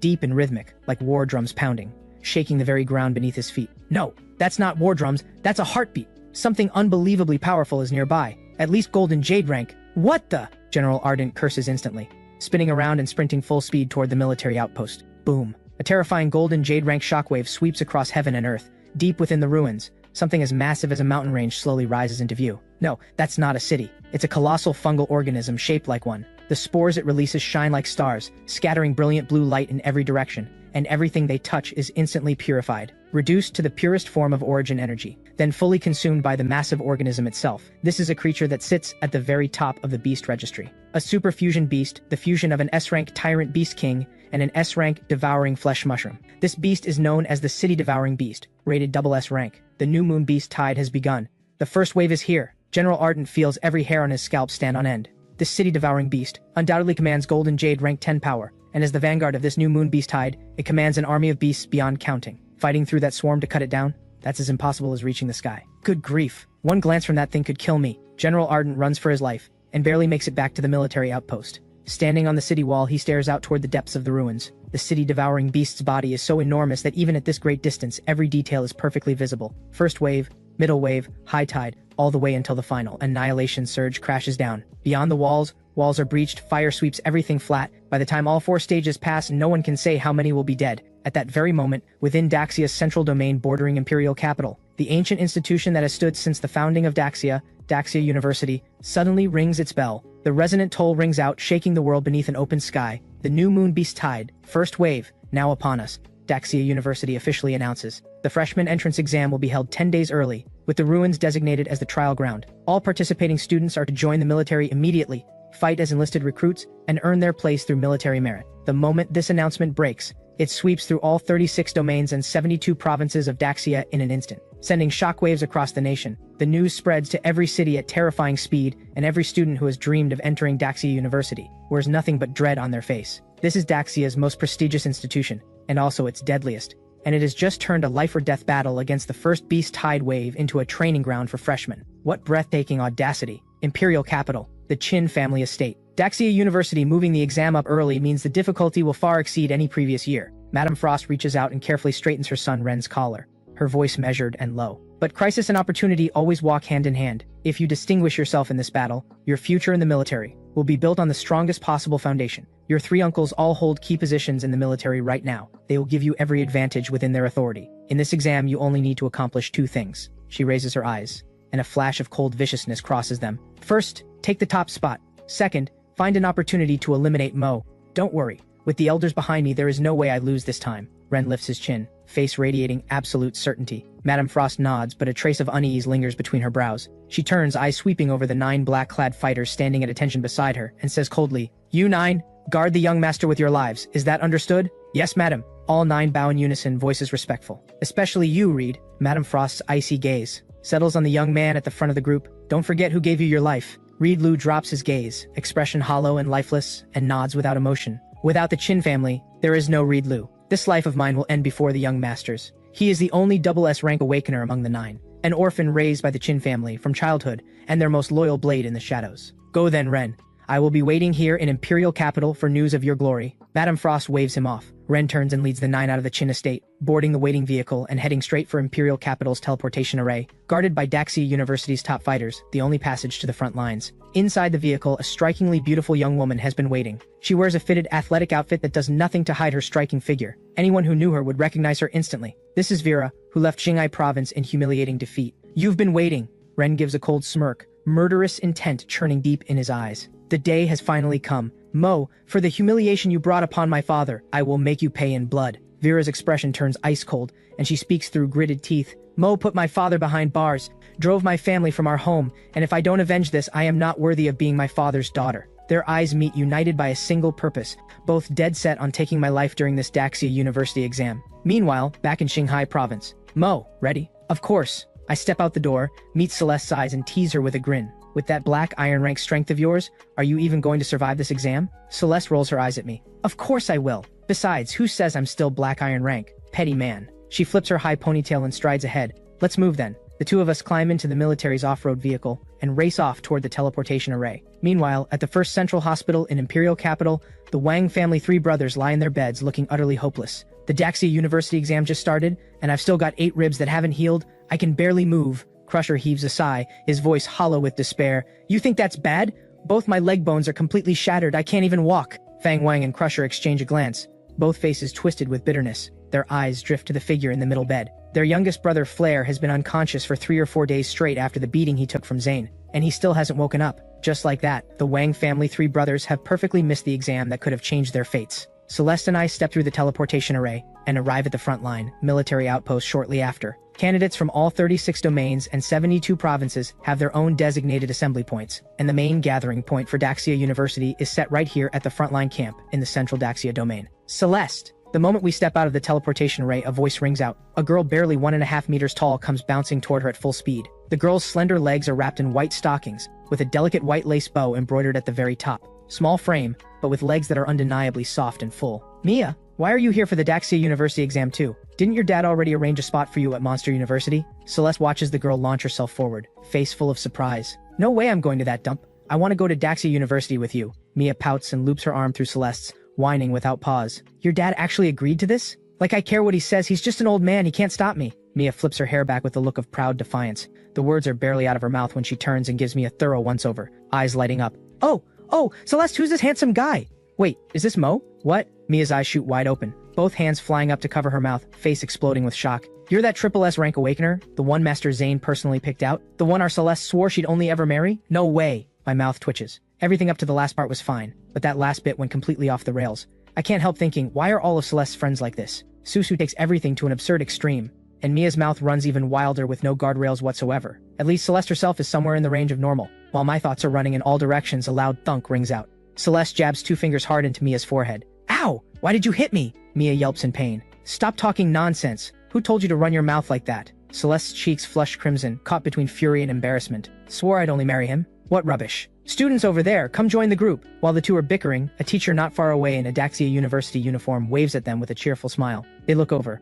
Outside the walls of this Daxia domain outpost, patrol beasts move at intervals. At the base of the wall, a young man in round-framed glasses, looking every bit the mild-mannered scholar, stands on top of several large wooden crates, handing something out to the gathered candidates. Come on, let's go. Celeste calls out, and all three head over toward the teacher. Hi there, Mo. I'm Mia from the Tang family in Imperial Capital. On the way over, Mia beams and extends her hand. Hey, Mo, from Xinhai province. I know, Celeste has mentioned you so many times. Ow! Before Mia can even finish, she suddenly leaps up, face flushing red as she glares at Celeste. Celeste, don't mistake my patience for weakness. You kick me one more time and you'll what? Celeste raises an eyebrow, clearly entertained. I'll cry! Mia's voice instantly collapses into a whimper. I can't help but laugh. Sure enough, just like that saying that's all over the internet, she kicked a steel plate and got nowhere. The three of us reach the base of the wall, where the young teacher in round-framed glasses is up on the crates, waving his arms dramatically. Quiet, quiet! I am the teacher overseeing your exam today, and also the director of admissions at Daxia University. Pretty impressive, right? Only 30 years old this year,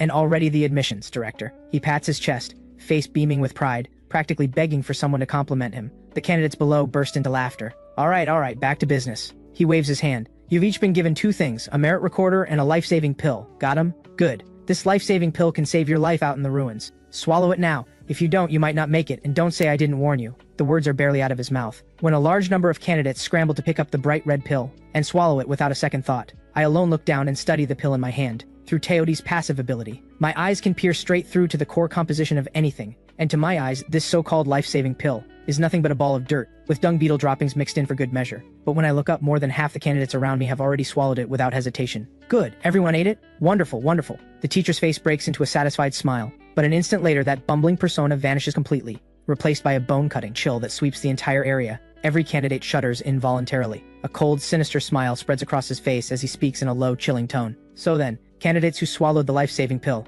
I'm sorry to tell you every single one of you is eliminated. What? Eliminated? On what grounds? You're the one who told us to swallow it. What is this, you're messing with us? In an instant, the crowd of candidates erupts, angry shouts rising one after another. The young teacher on the crates gives a cold laugh, his face full of contempt. I tell you to swallow it and you just swallow it? If I told you to go die, would you do that too? Where do you think you are? This is the front line. The closest point to the beast-filled ruins. Any day this place could be breached without warning. The ruins are full of beasts that specialize in disguise and illusion. What if I were a beast in disguise? I claim to be a Daxia University teacher and you just believe it? No verification, no questions asked. You don't even check what you're putting in your own mouths? I'm sorry to inform you. The exam began the moment you set foot on this ground. It has been in progress this whole time. That is not a life-saving pill. It is a mud ball. Nothing more. He pauses, sweeps his gaze across the entire field and says coldly, now, anyone who still has the mud ball in their hand, raise it up and let me see. Only a sparse scattering of hands go up across the field, Celeste and Mia tang among them. Ha, not bad. The teacher speaks again, voice ice cold. Now, you have 1 minute. Anyone still holding their mud ball when that minute is up officially passes the exam. The moment those words land, every set of eyes in the field shifts. 1 minute? This isn't a test. It's an outright free-for-all. In an instant, vicious light floods the eyes of countless candidates. A flash of red. One student transforms directly into a massive blood-red bat and lunges at the nearest candidate still holding a mud ball. The rest of the candidates surge into motion as well, transforming into their awakened beast forms one by one, charging at those who still hold mud balls. Celeste, Mia, and I naturally become prime targets. Over a dozen beasts of all shapes and sizes roar and lunge straight at us. Back off, all of you! You dare try to take what's mine! You must have a death wish! Mia steps forward, planting herself in front of me and Celeste, feet wide apart, aura erupting around her like a shockwave. What beast did she awaken? I ask, genuinely curious. Watch and you'll find out. Celeste smiles with a knowing look. Whoosh! A blaze of dazzling violet light swallows Mia whole. The next instant, an enormous purple butterfly hovers in the air. Its two wings, one black, one violet, radiate an aura of dark, unsettling mystery. That is Mia's awakened SS rank beast, the Black Thunder Shadow Butterfly. Her current combat strength is Bronze rank 6, Celeste explains. Before the words are even finished, the giant butterfly's shadow erupts forward, streaking out as a bolt of black-violet light. The violet wing commands pure, absolute speed, while the black wing holds the terrifying power of Black Thunder Judgment. Mia's awakened beast is not only a lightning-type speed burst fighter, it also carries the innate wind affinity all butterfly-type beasts are born with. Rumble! The Black Thunder Shadow Butterfly beats both wings at once, and countless bolts of terrifying black lightning tear through the sky, howling out alongside a world-shattering gale. Wind and thunder resonate together, forming a massive tornado around the butterfly. The roar of the storm and crack of lightning is deafening. Even the teacher standing on the crates, seeing this unfold before him, can't help but give a slight turn of his head. Boom! After one massive explosion, over a dozen charging figures are sent flying backward in an instant, reverting to human form mid-air, before crashing to the ground unconscious. One-shot kills, clean and absolute. No one expected it. Mia, looking so small and cute, is hiding combat strength this overwhelming. Ha! How about that? Your girl is pretty amazing, right? Dropping her beast form, Mia pats her chest and looks at the two of us with a face that's practically screaming for praise. Amazing, amazing. Our great Miss Mia is the most amazing. Celeste claps with exaggerated enthusiasm, laughing. But right at that moment, the ground suddenly splits open, and a figure blasts up from underground, driving straight at Mia's back. Finally! I found an opening! It's an iron armor burrowing beast, both hands transformed into spinning drills, massive beast eyes burning with excitement. Only 3 seconds left on the 1-minute clock. If I take down this girl and grab that mud ball, I'll just barely make it through in time. He's got it all calculated in his head and pushes his speed up another notch, drilling straight for Mia's back. Mia, watch out! Celeste's expression shifts instantly. At this distance, there's no time for Mia to transform, but at that exact moment, a figure at her side launches forward like a blade drawn from its sheath. My indestructible dragon body ignites at full power, golden light blazing off my entire body, dazzling and blinding. I let out a sharp battle cry, and beneath it the faint roar of a true dragon resonates from deep in my throat, shaking the soul. Idiot, a human body charging at me? You're asking to die. The burrowing beast watches my approach, eyes full of mockery. His awakened beast is an S-rank iron armor burrowing beast, Bronze rank 3 in combat strength. In terms of physical defense, almost nothing at the same rank can match it. A human charging at him barehanded? But the next instant I am already in front of him, and a flood of golden light crashes down like a mountain falling from the sky. The burrowing beast's expression collapses in an instant. How is this guy so strong? Wait, he's supposed to be just a human. Dragon War elbow strike. I say it calmly. My elbow loaded with crushing force drives hard into the burrowing beast's chest. Boom! Crack! The force detonates on impact, and the sharp sound of shattering armor rings out clearly. The burrowing beast is stunned stupid. The armor it was so proud of, shattered by a human's bare body. How is this possible? It stares with wide eyes, completely unable to accept what just happened. But the next instant, its entire body is sent flying like a cannonball, slamming into the city wall over 10 meters away, and losing consciousness on the spot. Time's up! The bespectacled teacher clicks his stopwatch with perfect timing and speaks. The entire field goes silent in an instant. Everyone stares at me as if they're looking at a monster. What in the world is this guy? Shattered in S-rank awakened beast's armor with his bare body. In one hit, I, on the other hand, walk calmly back to Celeste's side, smoothing out a crease in my sleeve, and glance at Mia. You okay? Mia's eyes are wide as saucers. Her mouth opens and closes for a long moment without producing a single word. Alright, stop staring. That's just standard stuff for him. Celeste gives her a light pat on the head, though a quiet sense of urgency rises in her own heart. His strength has grown again. Not bad. Looks like this round had some decent showings. The round-framed teacher claps his hands with satisfaction. Let me count. 1, 2, 31. Good. Congratulations on passing the initial selection. From this moment on, you are enlisted recruits of the military and are eligible for the next stage of the exam. But I should warn you, enlisted recruits have a nickname in the military, foot soldiers. And an even blunter one, cannon fodder. He flashes a wide grin full of white teeth. I am Mr. Mack, Director of Admissions at Daxia University. Now then, climb the city wall. Your real exam is waiting for you up there. Good luck. With that, he places one hand on his chest and gives a perfect gentleman's bow. Every candidate who passed lets the corner of their mouth twitch in unison, more like no morals. I follow the others up toward the top of the wall. Before reaching the top, I glance back. A fresh wave of candidates has just arrived. Mr. Mack has slipped back into his harmless, cheerful act and is running the exact same trick all over again, without changing a single detail. I can't help but laugh. This teacher is genuinely shameless. I turn my gaze back ahead. The moment I step onto the top of the wall, the brutal and savage reality of the new Moon Beast Tide reveals itself in full before everyone's eyes for the first time. More newcomers? 31 people. A slight improvement over the last batch. A middle-aged man with dark circles under his eyes so heavy he looks like a panda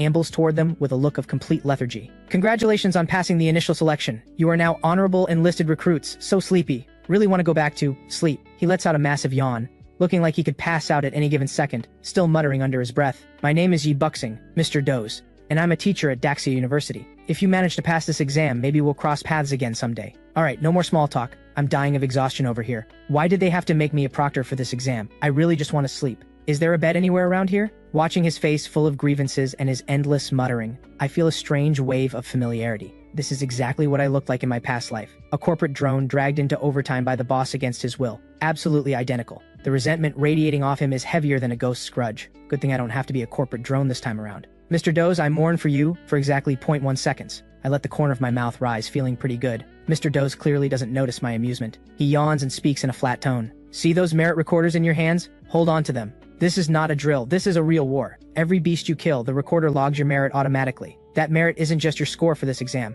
It's the currency for your future promotions in the military. Generally speaking, 1 merit point is enough to convert your status and become a full soldier. The words are barely out when a candidate scoffs. 1 merit point? That sounds way too easy. Is it? Mr. Doze raises an eyebrow lazily. Forgot to mention, killing a black iron rank beast earns 0 merit. A bronze rank beast is worth 0.1 merit per kill, and even a bronze rank 10 only counts as 0.9. In other words, to earn 1 full merit point, you must kill at least 1 silver rank beast. Put another way, you need to have the strength to take down a silver rank beast before you have any right to call yourself a full soldier. Mr. Doze smiles with quiet amusement. Still think that 1 merit point is easy? The candidate who spoke up immediately goes quiet, face cycling between pale and green. Easy? Not even close. These merit rules are brutally restrictive. Without killing a silver rank beast, no amount of bronze rank kills will ever add up to 1 point. These kids who just graduated high school, what do they have to fight a silver rank beast with?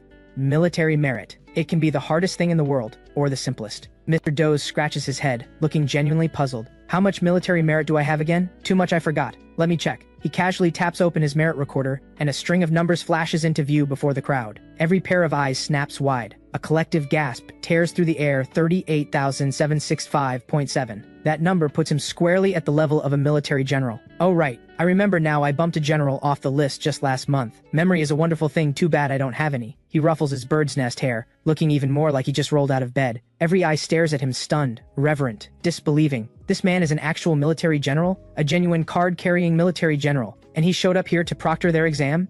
Is this the caliber of instructor Daxia University employs? Looking at that lazy, half-asleep, couldn't-care-less demeanor, who could possibly guess he ranks among the military's 108 generals? Alright, enough talk. Mr. Doze jabs a finger toward the wall's edge. Jump down from here, that's when the exam officially begins. Everyone follows his gesture and looks out. Beyond the wall stretches the ruins, endless, boundless, and merciless. columns of smoke rise in every direction. Countless massive beasts charge across the earth, spears and shields hefted on their shoulders. Monsters of every shape and terror scream and roar, locked in savage, blood-soaked combat with human fighters, as if the ancient age of primordial chaos has returned. "What is that?" a candidate cries out, face pale, pointing at the far horizon. Through the clouds, a massive black fortress drifts in and out of view. That is the architect of this new moon beast tide, the double S-rank monster known as the city-devouring beast. Mr. Doze gazes at that black fortress hidden within the clouds, and even his perpetually sleepy face turns grave. "Don't worry though, this is just the opening wave. It won't make a move yet. That creature takes the elite of the 4 great holy orders or a war king of the military just to challenge it. The terror it represents has no ceiling." His words land,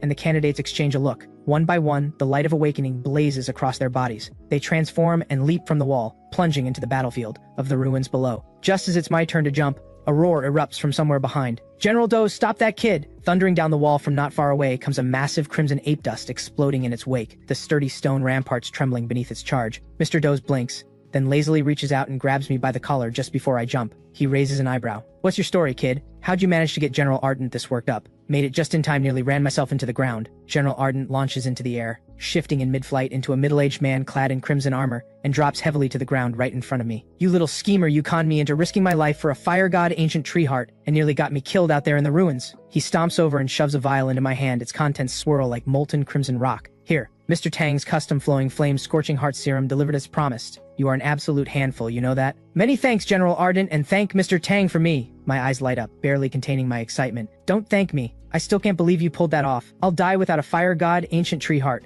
I'd love to know what kind of fool actually falls for a line like that." He stops mid-sentence, then realizes with a jolt that he's the fool in question. "Whatever, forget it. Just take the thing. Vice Captain Zane and Mr. Tang both have high hopes for you. Give it everything you've got aimed to earn full military warrior status by the time this exam is over." General Ardent claps me on the shoulder. His mind, however, is already running the numbers once I pass. He'll pull strings to transfer me under his command, and then I'll have no choice but to dance to his tune. "Count on it," I say, and before the words have even finished leaving my mouth, I rip the cap off the vial, tip my head back, and drain the entire thing in one go. "What the who told you to just chug the whole thing? I said find somewhere safe and absorb it slowly." General Ardent's face goes a very unhealthy shade. Blazing crimson light explodes from my body and rockets into the sky. "Tatati's second trial, it's mine." I grin. The beast corpses sent by Ethan Tang and Director Ashton have already been devoured, pushing my beast body count past 60 million. The rest I'll have to earn through slaughter. A ground-shaking Teoti roar tears across the heavens. As I transform, a tidal wave of red light surges upward from the top of the wall. Bronze tier rank 6, that'll do. Boom, I hoist the Heaven Devourer, vault off the top of the wall, and crash into the beast horde below like a tiger descending from the mountain. "Where's Mo?" "No idea. Didn't we all jump together?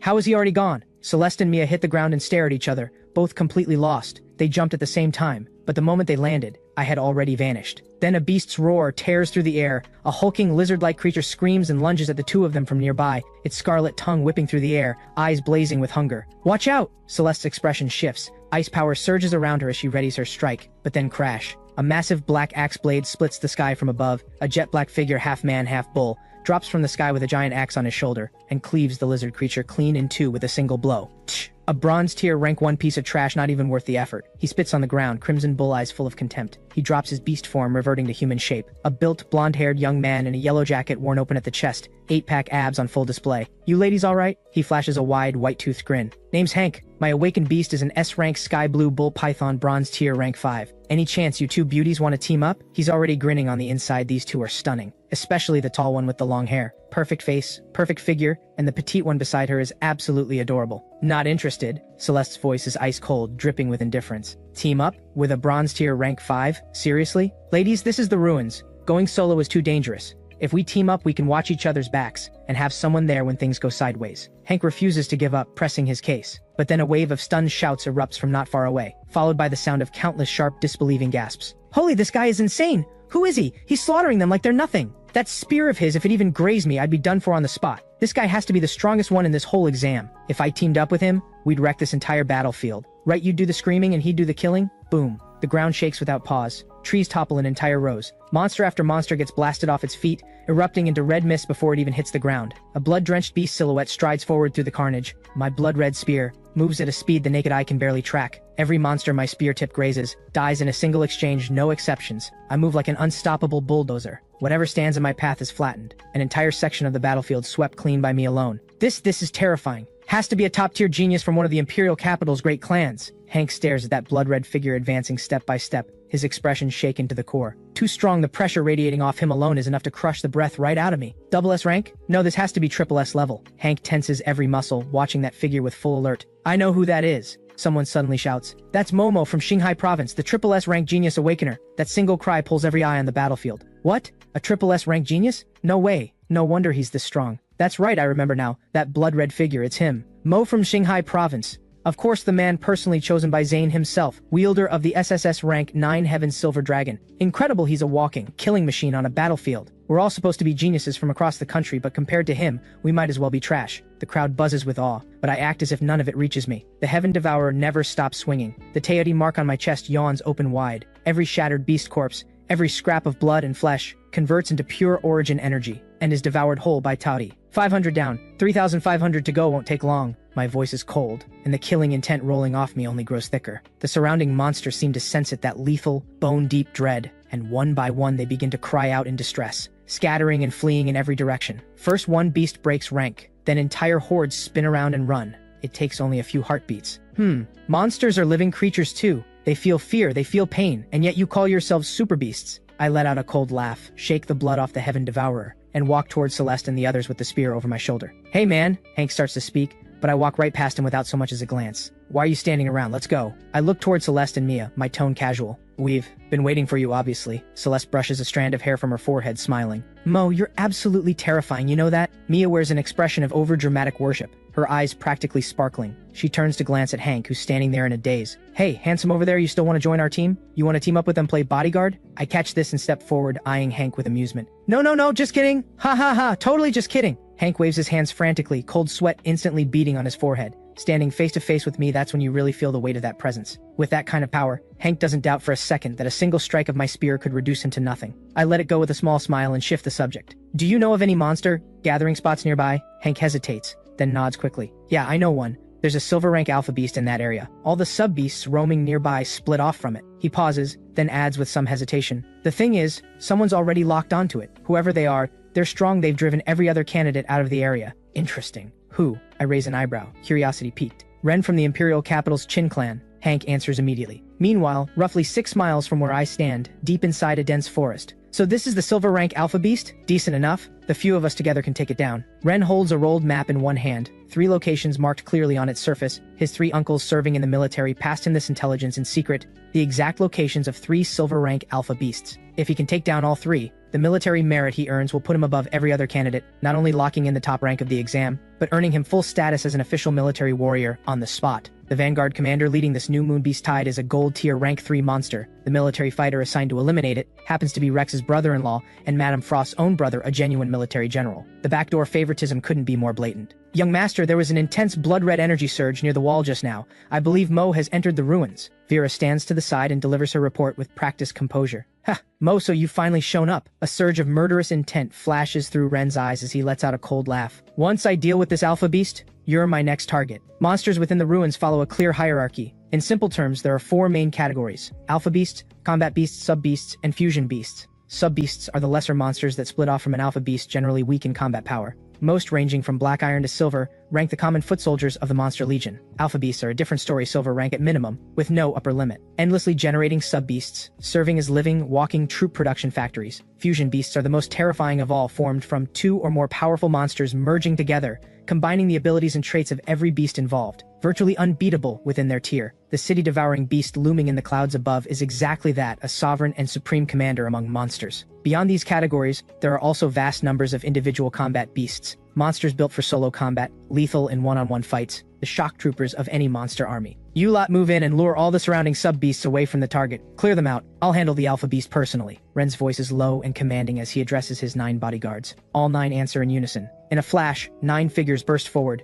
shooting toward the alpha beast's position like arrows loosed from a bow. Vera, keep watch on all sides. Don't let anyone catch us off guard. Ren crouches low in the undergrowth, gripping his twin crimson flame blades. By now, the 9 bodyguards are already locked in combat with waves of sub-beasts, deliberately drawing them away from the alpha beast one group at a time. Silver rank, first tier. Let's call you the Blade Breaker for my new knives. Ren smirks, bloodlust surging in his eyes. The next instant he explodes forward like a meteor, launching straight at the alpha beast where it lies crouched on the ground. Twin blades flash from their sheaths like twin fire streaks, scorching blade force ripping through the air, slashing down hard at the white bone skull lizard. The lizard jolts in shock, wrenching its massive skull-masked head upward, eyes wide with alarm. Then it spins, its enormous tail loaded with crushing force, and hammers it down straight at Ren. Transform 100-split golden scale beast! Ren launches into the air with a roar, dark gold light blazing across every inch of his body. His form swells rapidly in midair, becoming a towering humanoid beast 3 to 4 meters tall, limbs and body dense with tiger-like power, its dark gold frame laced with black tiger stripes and bronze-plated armor, its head like a lion's,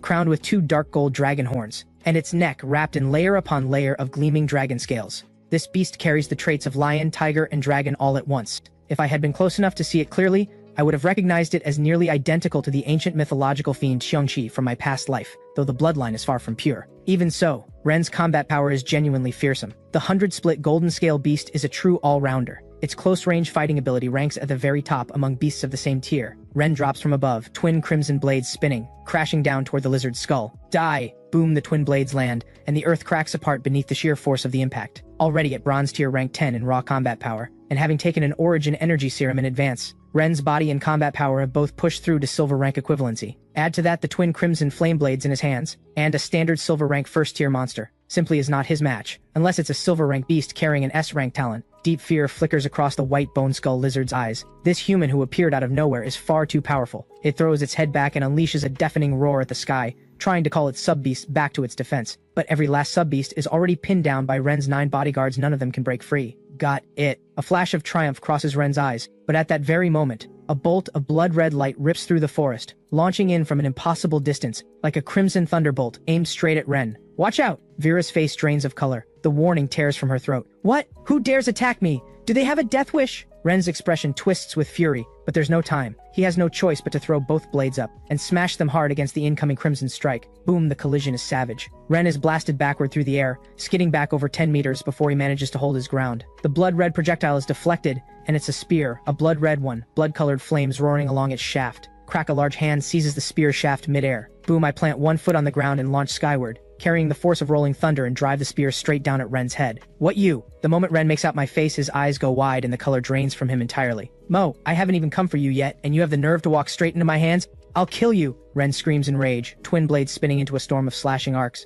meeting me head on. Pathetic. I tap off one foot, corkscrew through the air, and bring the spear crashing down again. In that same instant, wrathful frenzy ignites at full power. Boom, the blood around my body erupts 30 meters into the air, and the beast jade set into the heaven devourer blazes wildly. 10,000 force and peak of frenzied speed are both pushed to their absolute limit simultaneously, and my spear speed explodes to nearly 10 times what it was, each strike carrying enough force to split mountains and shatter stone. Impossible. How? Pure panic floods Ren's eyes. How is he this strong? How can anyone be this strong? No, that's not it. He just caught me off guard. He got the jump on me. If I had been ready, I would never lose. That has to be it. He screams in desperate defiance, both hands swinging, the blades doing nothing but blocking blow after blow. But the relentless wave of my spear strikes batters his grip, leaving his hands numb and throbbing, blood already seeping through his fingers. Does screaming louder make you stronger? I let out a cold laugh, wrench the spear shaft sideways with a sharp snap, and force both blades off their guard position. Then I grip the shaft with both hands, spin and drive a kick straight into Ren's chest. Boom, Ren's body rockets backward like a cannonball, crashing into the dense forest dozens of meters away. All 9 bodyguards go pale at once. Retreat, retreat now! Protect the young master. Reed, leading the group, reads the situation in an instant, no hesitation. He calls the retreat and they fall back. Vera silently drops low and slips away into the distance. I stand there holding my spear, watching the lot of them scramble away, and shake my head in contempt. If you're weak, train harder. If you can't handle losing, stay home. This is a battlefield, not your family garden. You need a squad of bodyguards just to step outside. My advice, go back home and drink your mother's milk. My calm voice cuts straight through the forest and lands in Ren's ears with perfect clarity. Ren nearly loses his mind with rage and lunges to charge back, but Reed pins him flat to the ground. Vera, move! We need to find somewhere safe to treat the young master. Mo is too strong. We have to think this through. Mo, I'm going to kill you. I will kill you. Deep in the forest, Ren screams like a man unraveling, his fury completely uncaged. The searing pain in his chest only feeds the fire. Young master, calm down. Please calm down. Reed holds him down and keeps talking him back. Crack, Ren backhands him. A full force slap straight across Reed's face. Useless! Every single one of you is useless. 9 of you and not one of you dared move against Mo. What are you all so afraid of? Reed wipes the blood from the corner of his mouth without a flicker of emotion, the handprint visible and red on his cheek. But he says nothing. Vera, the young master's injuries are serious. Please see to him first. Of course. Vera nods, and above her head appears a glowing, translucent spirit deer, pure jade green, elegant and regal, its warm healing energy flowing steadily into Ren's body. Ren leans against a tree with one hand pressed to his chest, gasping. That final kick of mine shattered 3 of his ribs, and the deep, bone-level pain has his entire body shaking. That filthy rat attacking me while I was mid-hunt. Absolutely despicable. Exactly what you'd expect from someone born in the gutter. Ren seethes through clenched teeth, his face twisted with hatred. But underneath the rage, when he forces himself to think clearly, he knows my attack caught him completely off guard. In everything that followed, he was on the back foot the entire time. His crimson flame blade techniques, his strongest talent, none of it ever made it out. In a fair one-on-one fight from the start, the outcome might have been different. Right, he's not that far behind me. Not at all. Young Master Mo didn't come alone. He has Celeste of the Xia clan, Mia Tang of the Tang clan, and an unknown fighter alongside him. None of them are weak. If we engage right now, this won't be over quickly, and if your treatment gets delayed, the cost is far too high. On top of that, this is only the early stage of the exam. Many top-tier talents haven't shown themselves yet, including the geniuses from the other 2 of the 5 great clans. If we go all out against Mo now and both sides take heavy losses, someone else walks away with everything. Reed's thinking is clearly far more measured. Ren's expression remains dark and ugly, but he stops screaming. His fists clench until his knuckles go white. Once I break through to silver rank next time I see him, I will end him with my own hands. Old grudges and new ones combined. Mo, you won't rest easy until one of us is dead, and it won't be me. Reed watches him and lets out a silent, private sigh. This young master of his has been pampered and adored since birth, raised in a world that only ever gave him what he wanted. The arrogance and immaturity run bone deep. If he keeps going like this, sooner or later this rivalry with me will be what kills him. But what can Reed do? He was born to nothing, a mere assassin blade bound to the Xiao clan, with no standing to make decisions on his master's behalf. All he can do is be the last shield standing between the young master and whatever comes for him. Young master, once you're healed, let's move to the other 2 marked locations and hunt. Build up our military merit first. Vera produces a handkerchief and carefully dabs the dirt from Ren's face while her mind runs its own quiet calculations. If she can grow closer to Ren during this exam, close enough for something to happen, she might one day become the young mistress of the imperial capital's Qin clan. That would mean a complete reversal of her fate. Her father freed early using the clan's influence, and her chance to take revenge with her own hands. She has to hold on to Ren. He's her lifeline. Fine. Ren nods, killing intent flashing back through his eyes. Mo, just wait. I will end you. He grips the handkerchief Vera handed him, struggles to his feet, and drops it on the ground like trash without a second glance, then turns and walks deeper into the forest. The others scramble to follow. Mo, how are you so fast? You were hundreds of meters away. You moved before any of us even registered it. Back, in human form, Celeste, Mia, and Hank finally catch up. Mia hops forward and peers into the forest, bright with curiosity. Where'd everyone go? Where's Ren? Long gone, I say plainly. That brief exchange was enough. I've taken the full measure of Ren, nothing but a flower grown in a greenhouse, beautiful to look at and useless in a real fight. Nothing more. No way that's the future head of the Qin clan, and you just beat him off like that? Mia stares at me like she can't quite believe what she's hearing. He's pretty weak. I say it like it's obvious, then tilt my head. Actually, I thought the Qin clan had male heirs in the 2nd generation. Why does the succession fall to Ren? Oh, you don't know this story? The Qin patriarch has 3 sons and 1 daughter. Everyone in Daxia knows it. Mia leans in. The eldest son died in battle serving the military. He did have a son who would be fairly old by now, but the kid got crippled in a duel with Zane and has been useless ever since. The second son only has a daughter who currently teaches at Modu Monster University, and a woman, in their eyes, simply isn't qualified to inherit the clan headship. As for the youngest of the 3, Madame Frost's brother, he's still unmarried, because the person he's devoted to wants nothing to do with him, and his entire heart belongs to another vice-captain of the Sky Crimson Holy Order. When you add it all up, Ren is the only male in the 3rd generation of the Qin clan who qualifies to inherit the headship. So Mo, Mia goes to pat me on the shoulder, but I'm standing at 6'1", and she can't reach even on tiptoes. So she just hops up and gives me 2 exaggerated pats, completely playing it off. Ren is everything to the Qin clan, the apple of their eye. If he actually died, the whole clan would go absolutely mad. You understand what I'm saying? Relax. I won't let the Qin clan trace it back to me. I nod, dead serious. Alright, you 2, enough chatting. What are we doing with this alpha beast? While Mia and I were talking, Celeste had already taken action in the time it took us to have that conversation. She's frozen the white bone skull lizard solid. Kill it, I'll do it. Mia perks up instantly, hands shooting into the air. Kill it? Not yet. I walk up to the white bone skull lizard and dispel the ice with a wave of my hand. It can split off bronze rank sub-beasts, right? Let it split out 4,000 of them first. Then we kill it. Celeste's eye twitches. Is he seriously using a monster as slave labor? Even actual slave drivers don't work their slaves this hard. The most ruthless capitalist alive would bow to this man. Bring all those sub-beast corpses over here. I point to Hank and give the order. Hank nods at once. Ever since he witnessed the fight between me and Ren firsthand, his respect for me, the greatest talent Xinhai province has ever produced, has gone completely through the floor in the best possible way. It's raw, real power, even more terrifying than the rumors ever made it sound. He used to think the stories were exaggerated. Now he realizes they were a massive understatement. He transforms into his bullman form on the spot, one corpse on each shoulder, two more tucked under his arms, and hauls all several dozen sub-beast bodies back in trip after trip. I press one hand onto the pile of sub-beast corpses. In an instant, visibly, undeniably, the corpses shrivel and collapse at startling speed, until nothing remains but empty shells of skin. The white-boned skull lizard watches the whole thing and freezes jaw slack, eyes blank with disbelief. My brow furrows. I step forward and backhand it hard across the face, snapping its head to the side. What are you staring at? Start splitting. This place is drowning in monsters. Drag your feet and you'll be the next empty skin on that pile. The slap sends a full-body shudder through the white-boned skull lizard. It nearly loses control of itself on the spot. About a mile from where I clashed with Ren,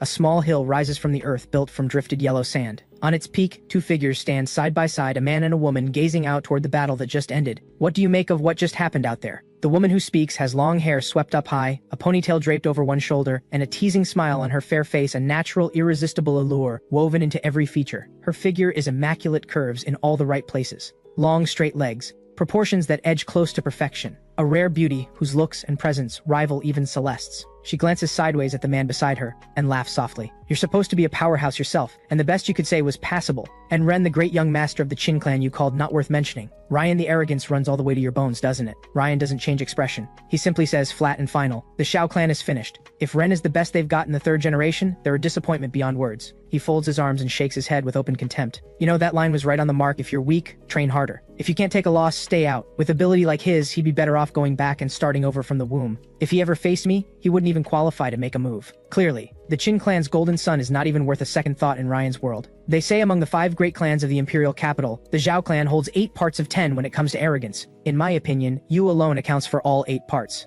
Lina Chu arches a brow, her eyes narrowing into a cool, amused smile. Ryan, that's beyond arrogant. Ren's awakened beast is double S rank. His power is among the best at his tier, and in your mouth he doesn't even qualify to throw a punch? Ryan steps forward twice, gaze sweeping across the dense green sea of forest below the sandy slope, and says evenly, Lina, you've got it wrong. I, Ryan, am the foremost talent of the Zhao clan's 3rd generation. I am the Zhao clan. All 10 parts of that arrogance belong to me. The words are barely out before he steps off the edge, dropping straight into the forest below. His cold voice drifts back on the wind. First place in this exam is mine. Anyone who wants to challenge that dies. His silhouette flickers once and vanishes completely into the forest. Fascinating. Lina presses her lips into a smile, eyes dancing. Ryan, Ren one more full of himself than the last. But that top spot, this so-called mere woman has every intention of fighting for it too. Before the words have settled, her high ponytail whips through the air, and she turns and sprints off in the opposite direction. Keep going! What are you slacking off? Smack. I deliver 2 more sharp backhands, and the white bone skull lizard lets out a miserable shriek. Beside me, Hank has long since shifted into bullman form, leaning on his great axe, working without a moment's hesitation. For hours on end, the routine is simple. Every time the white bone skull lizard splits off a bronze rank sub-beast, Hank steps up and puts it down with one axe swing. What started with him huffing and heaving has now left him bored half to death, and the white bone skull lizard itself is completely wrung out, collapsed on the ground, not a drop of energy left. Still short 200 sub-beasts. I rub my chin and eye the lizard on the ground with open disdain. Looks like I'll have to make up the difference myself. Useless in the end. Time to finish it. Celeste, it's yours. I turn and nod toward her. Celeste's eye twitches uncontrollably. She curses inwardly. This man is inhuman. Wring every last drop of use out of something, then dispose of it without batting an eye. It's ruthless, a textbook-worthy act of pure capitalist exploitation. Mia beside her gives an involuntary shudder. I am genuinely terrifying. I shake out my hand, throw the Heaven Devourer over my shoulder, and let out a small scoff. Now I finally understand what it felt like to be a boss in my past life. The white bone skull lizard, stripped of every last use by me, becomes Celeste's official kill. Her military merit breaks past 1 full point, officially registering her as an enlisted recruit in the military. No rush. 2,000 more bronze rank kills first, then we start farming military merit for real. I glance at my merit recorder, completely unmoved. At the same time, on the wall of the exam district's command base. Should be all of them in by now, right? All in 282 total. The exam only takes the top 80 anyway. Mr. Mack adjusts his glasses and smirks down at the roster in his hand. The other 200 plus, if they last to the end, good for them. If not, that's just how it goes. He lets out a low whistle, looking amused. The Daxia University entrance exam has always had a high death rate, and this year they're walking straight into a new Moon Beast tide. They knew what they were signing up for. I'm exhausted, I could sleep standing up. What's the current ranking look like? Can you pull it up? General Ardent speaks up, his voice heavy. Here, see for yourself. Current top rank goes to Ryan of the Imperial Capital's Zhao clan. He's already taken down several silver rank monsters, leading with 3.6 military merit points. Second is Lina Chu of the Imperial Capital's Chu clan, 2.8 points. Third is Ren of the Imperial Capital's Qin clan, 2.2 points. Seventh is Celestia of the Imperial Capital's Xia clan, 2 points. Someone pulls up the full ranking and explains. Basically, anyone who's broken into whole number merit points has silver rank combat power. There are maybe a dozen of those in the entire exam. The ones stuck below 1 point, there are way too many to count. What about Mo? Can you find his ranking? General Arden asks again. Mr. Mack scans the top 10, nothing. He scrolls further down.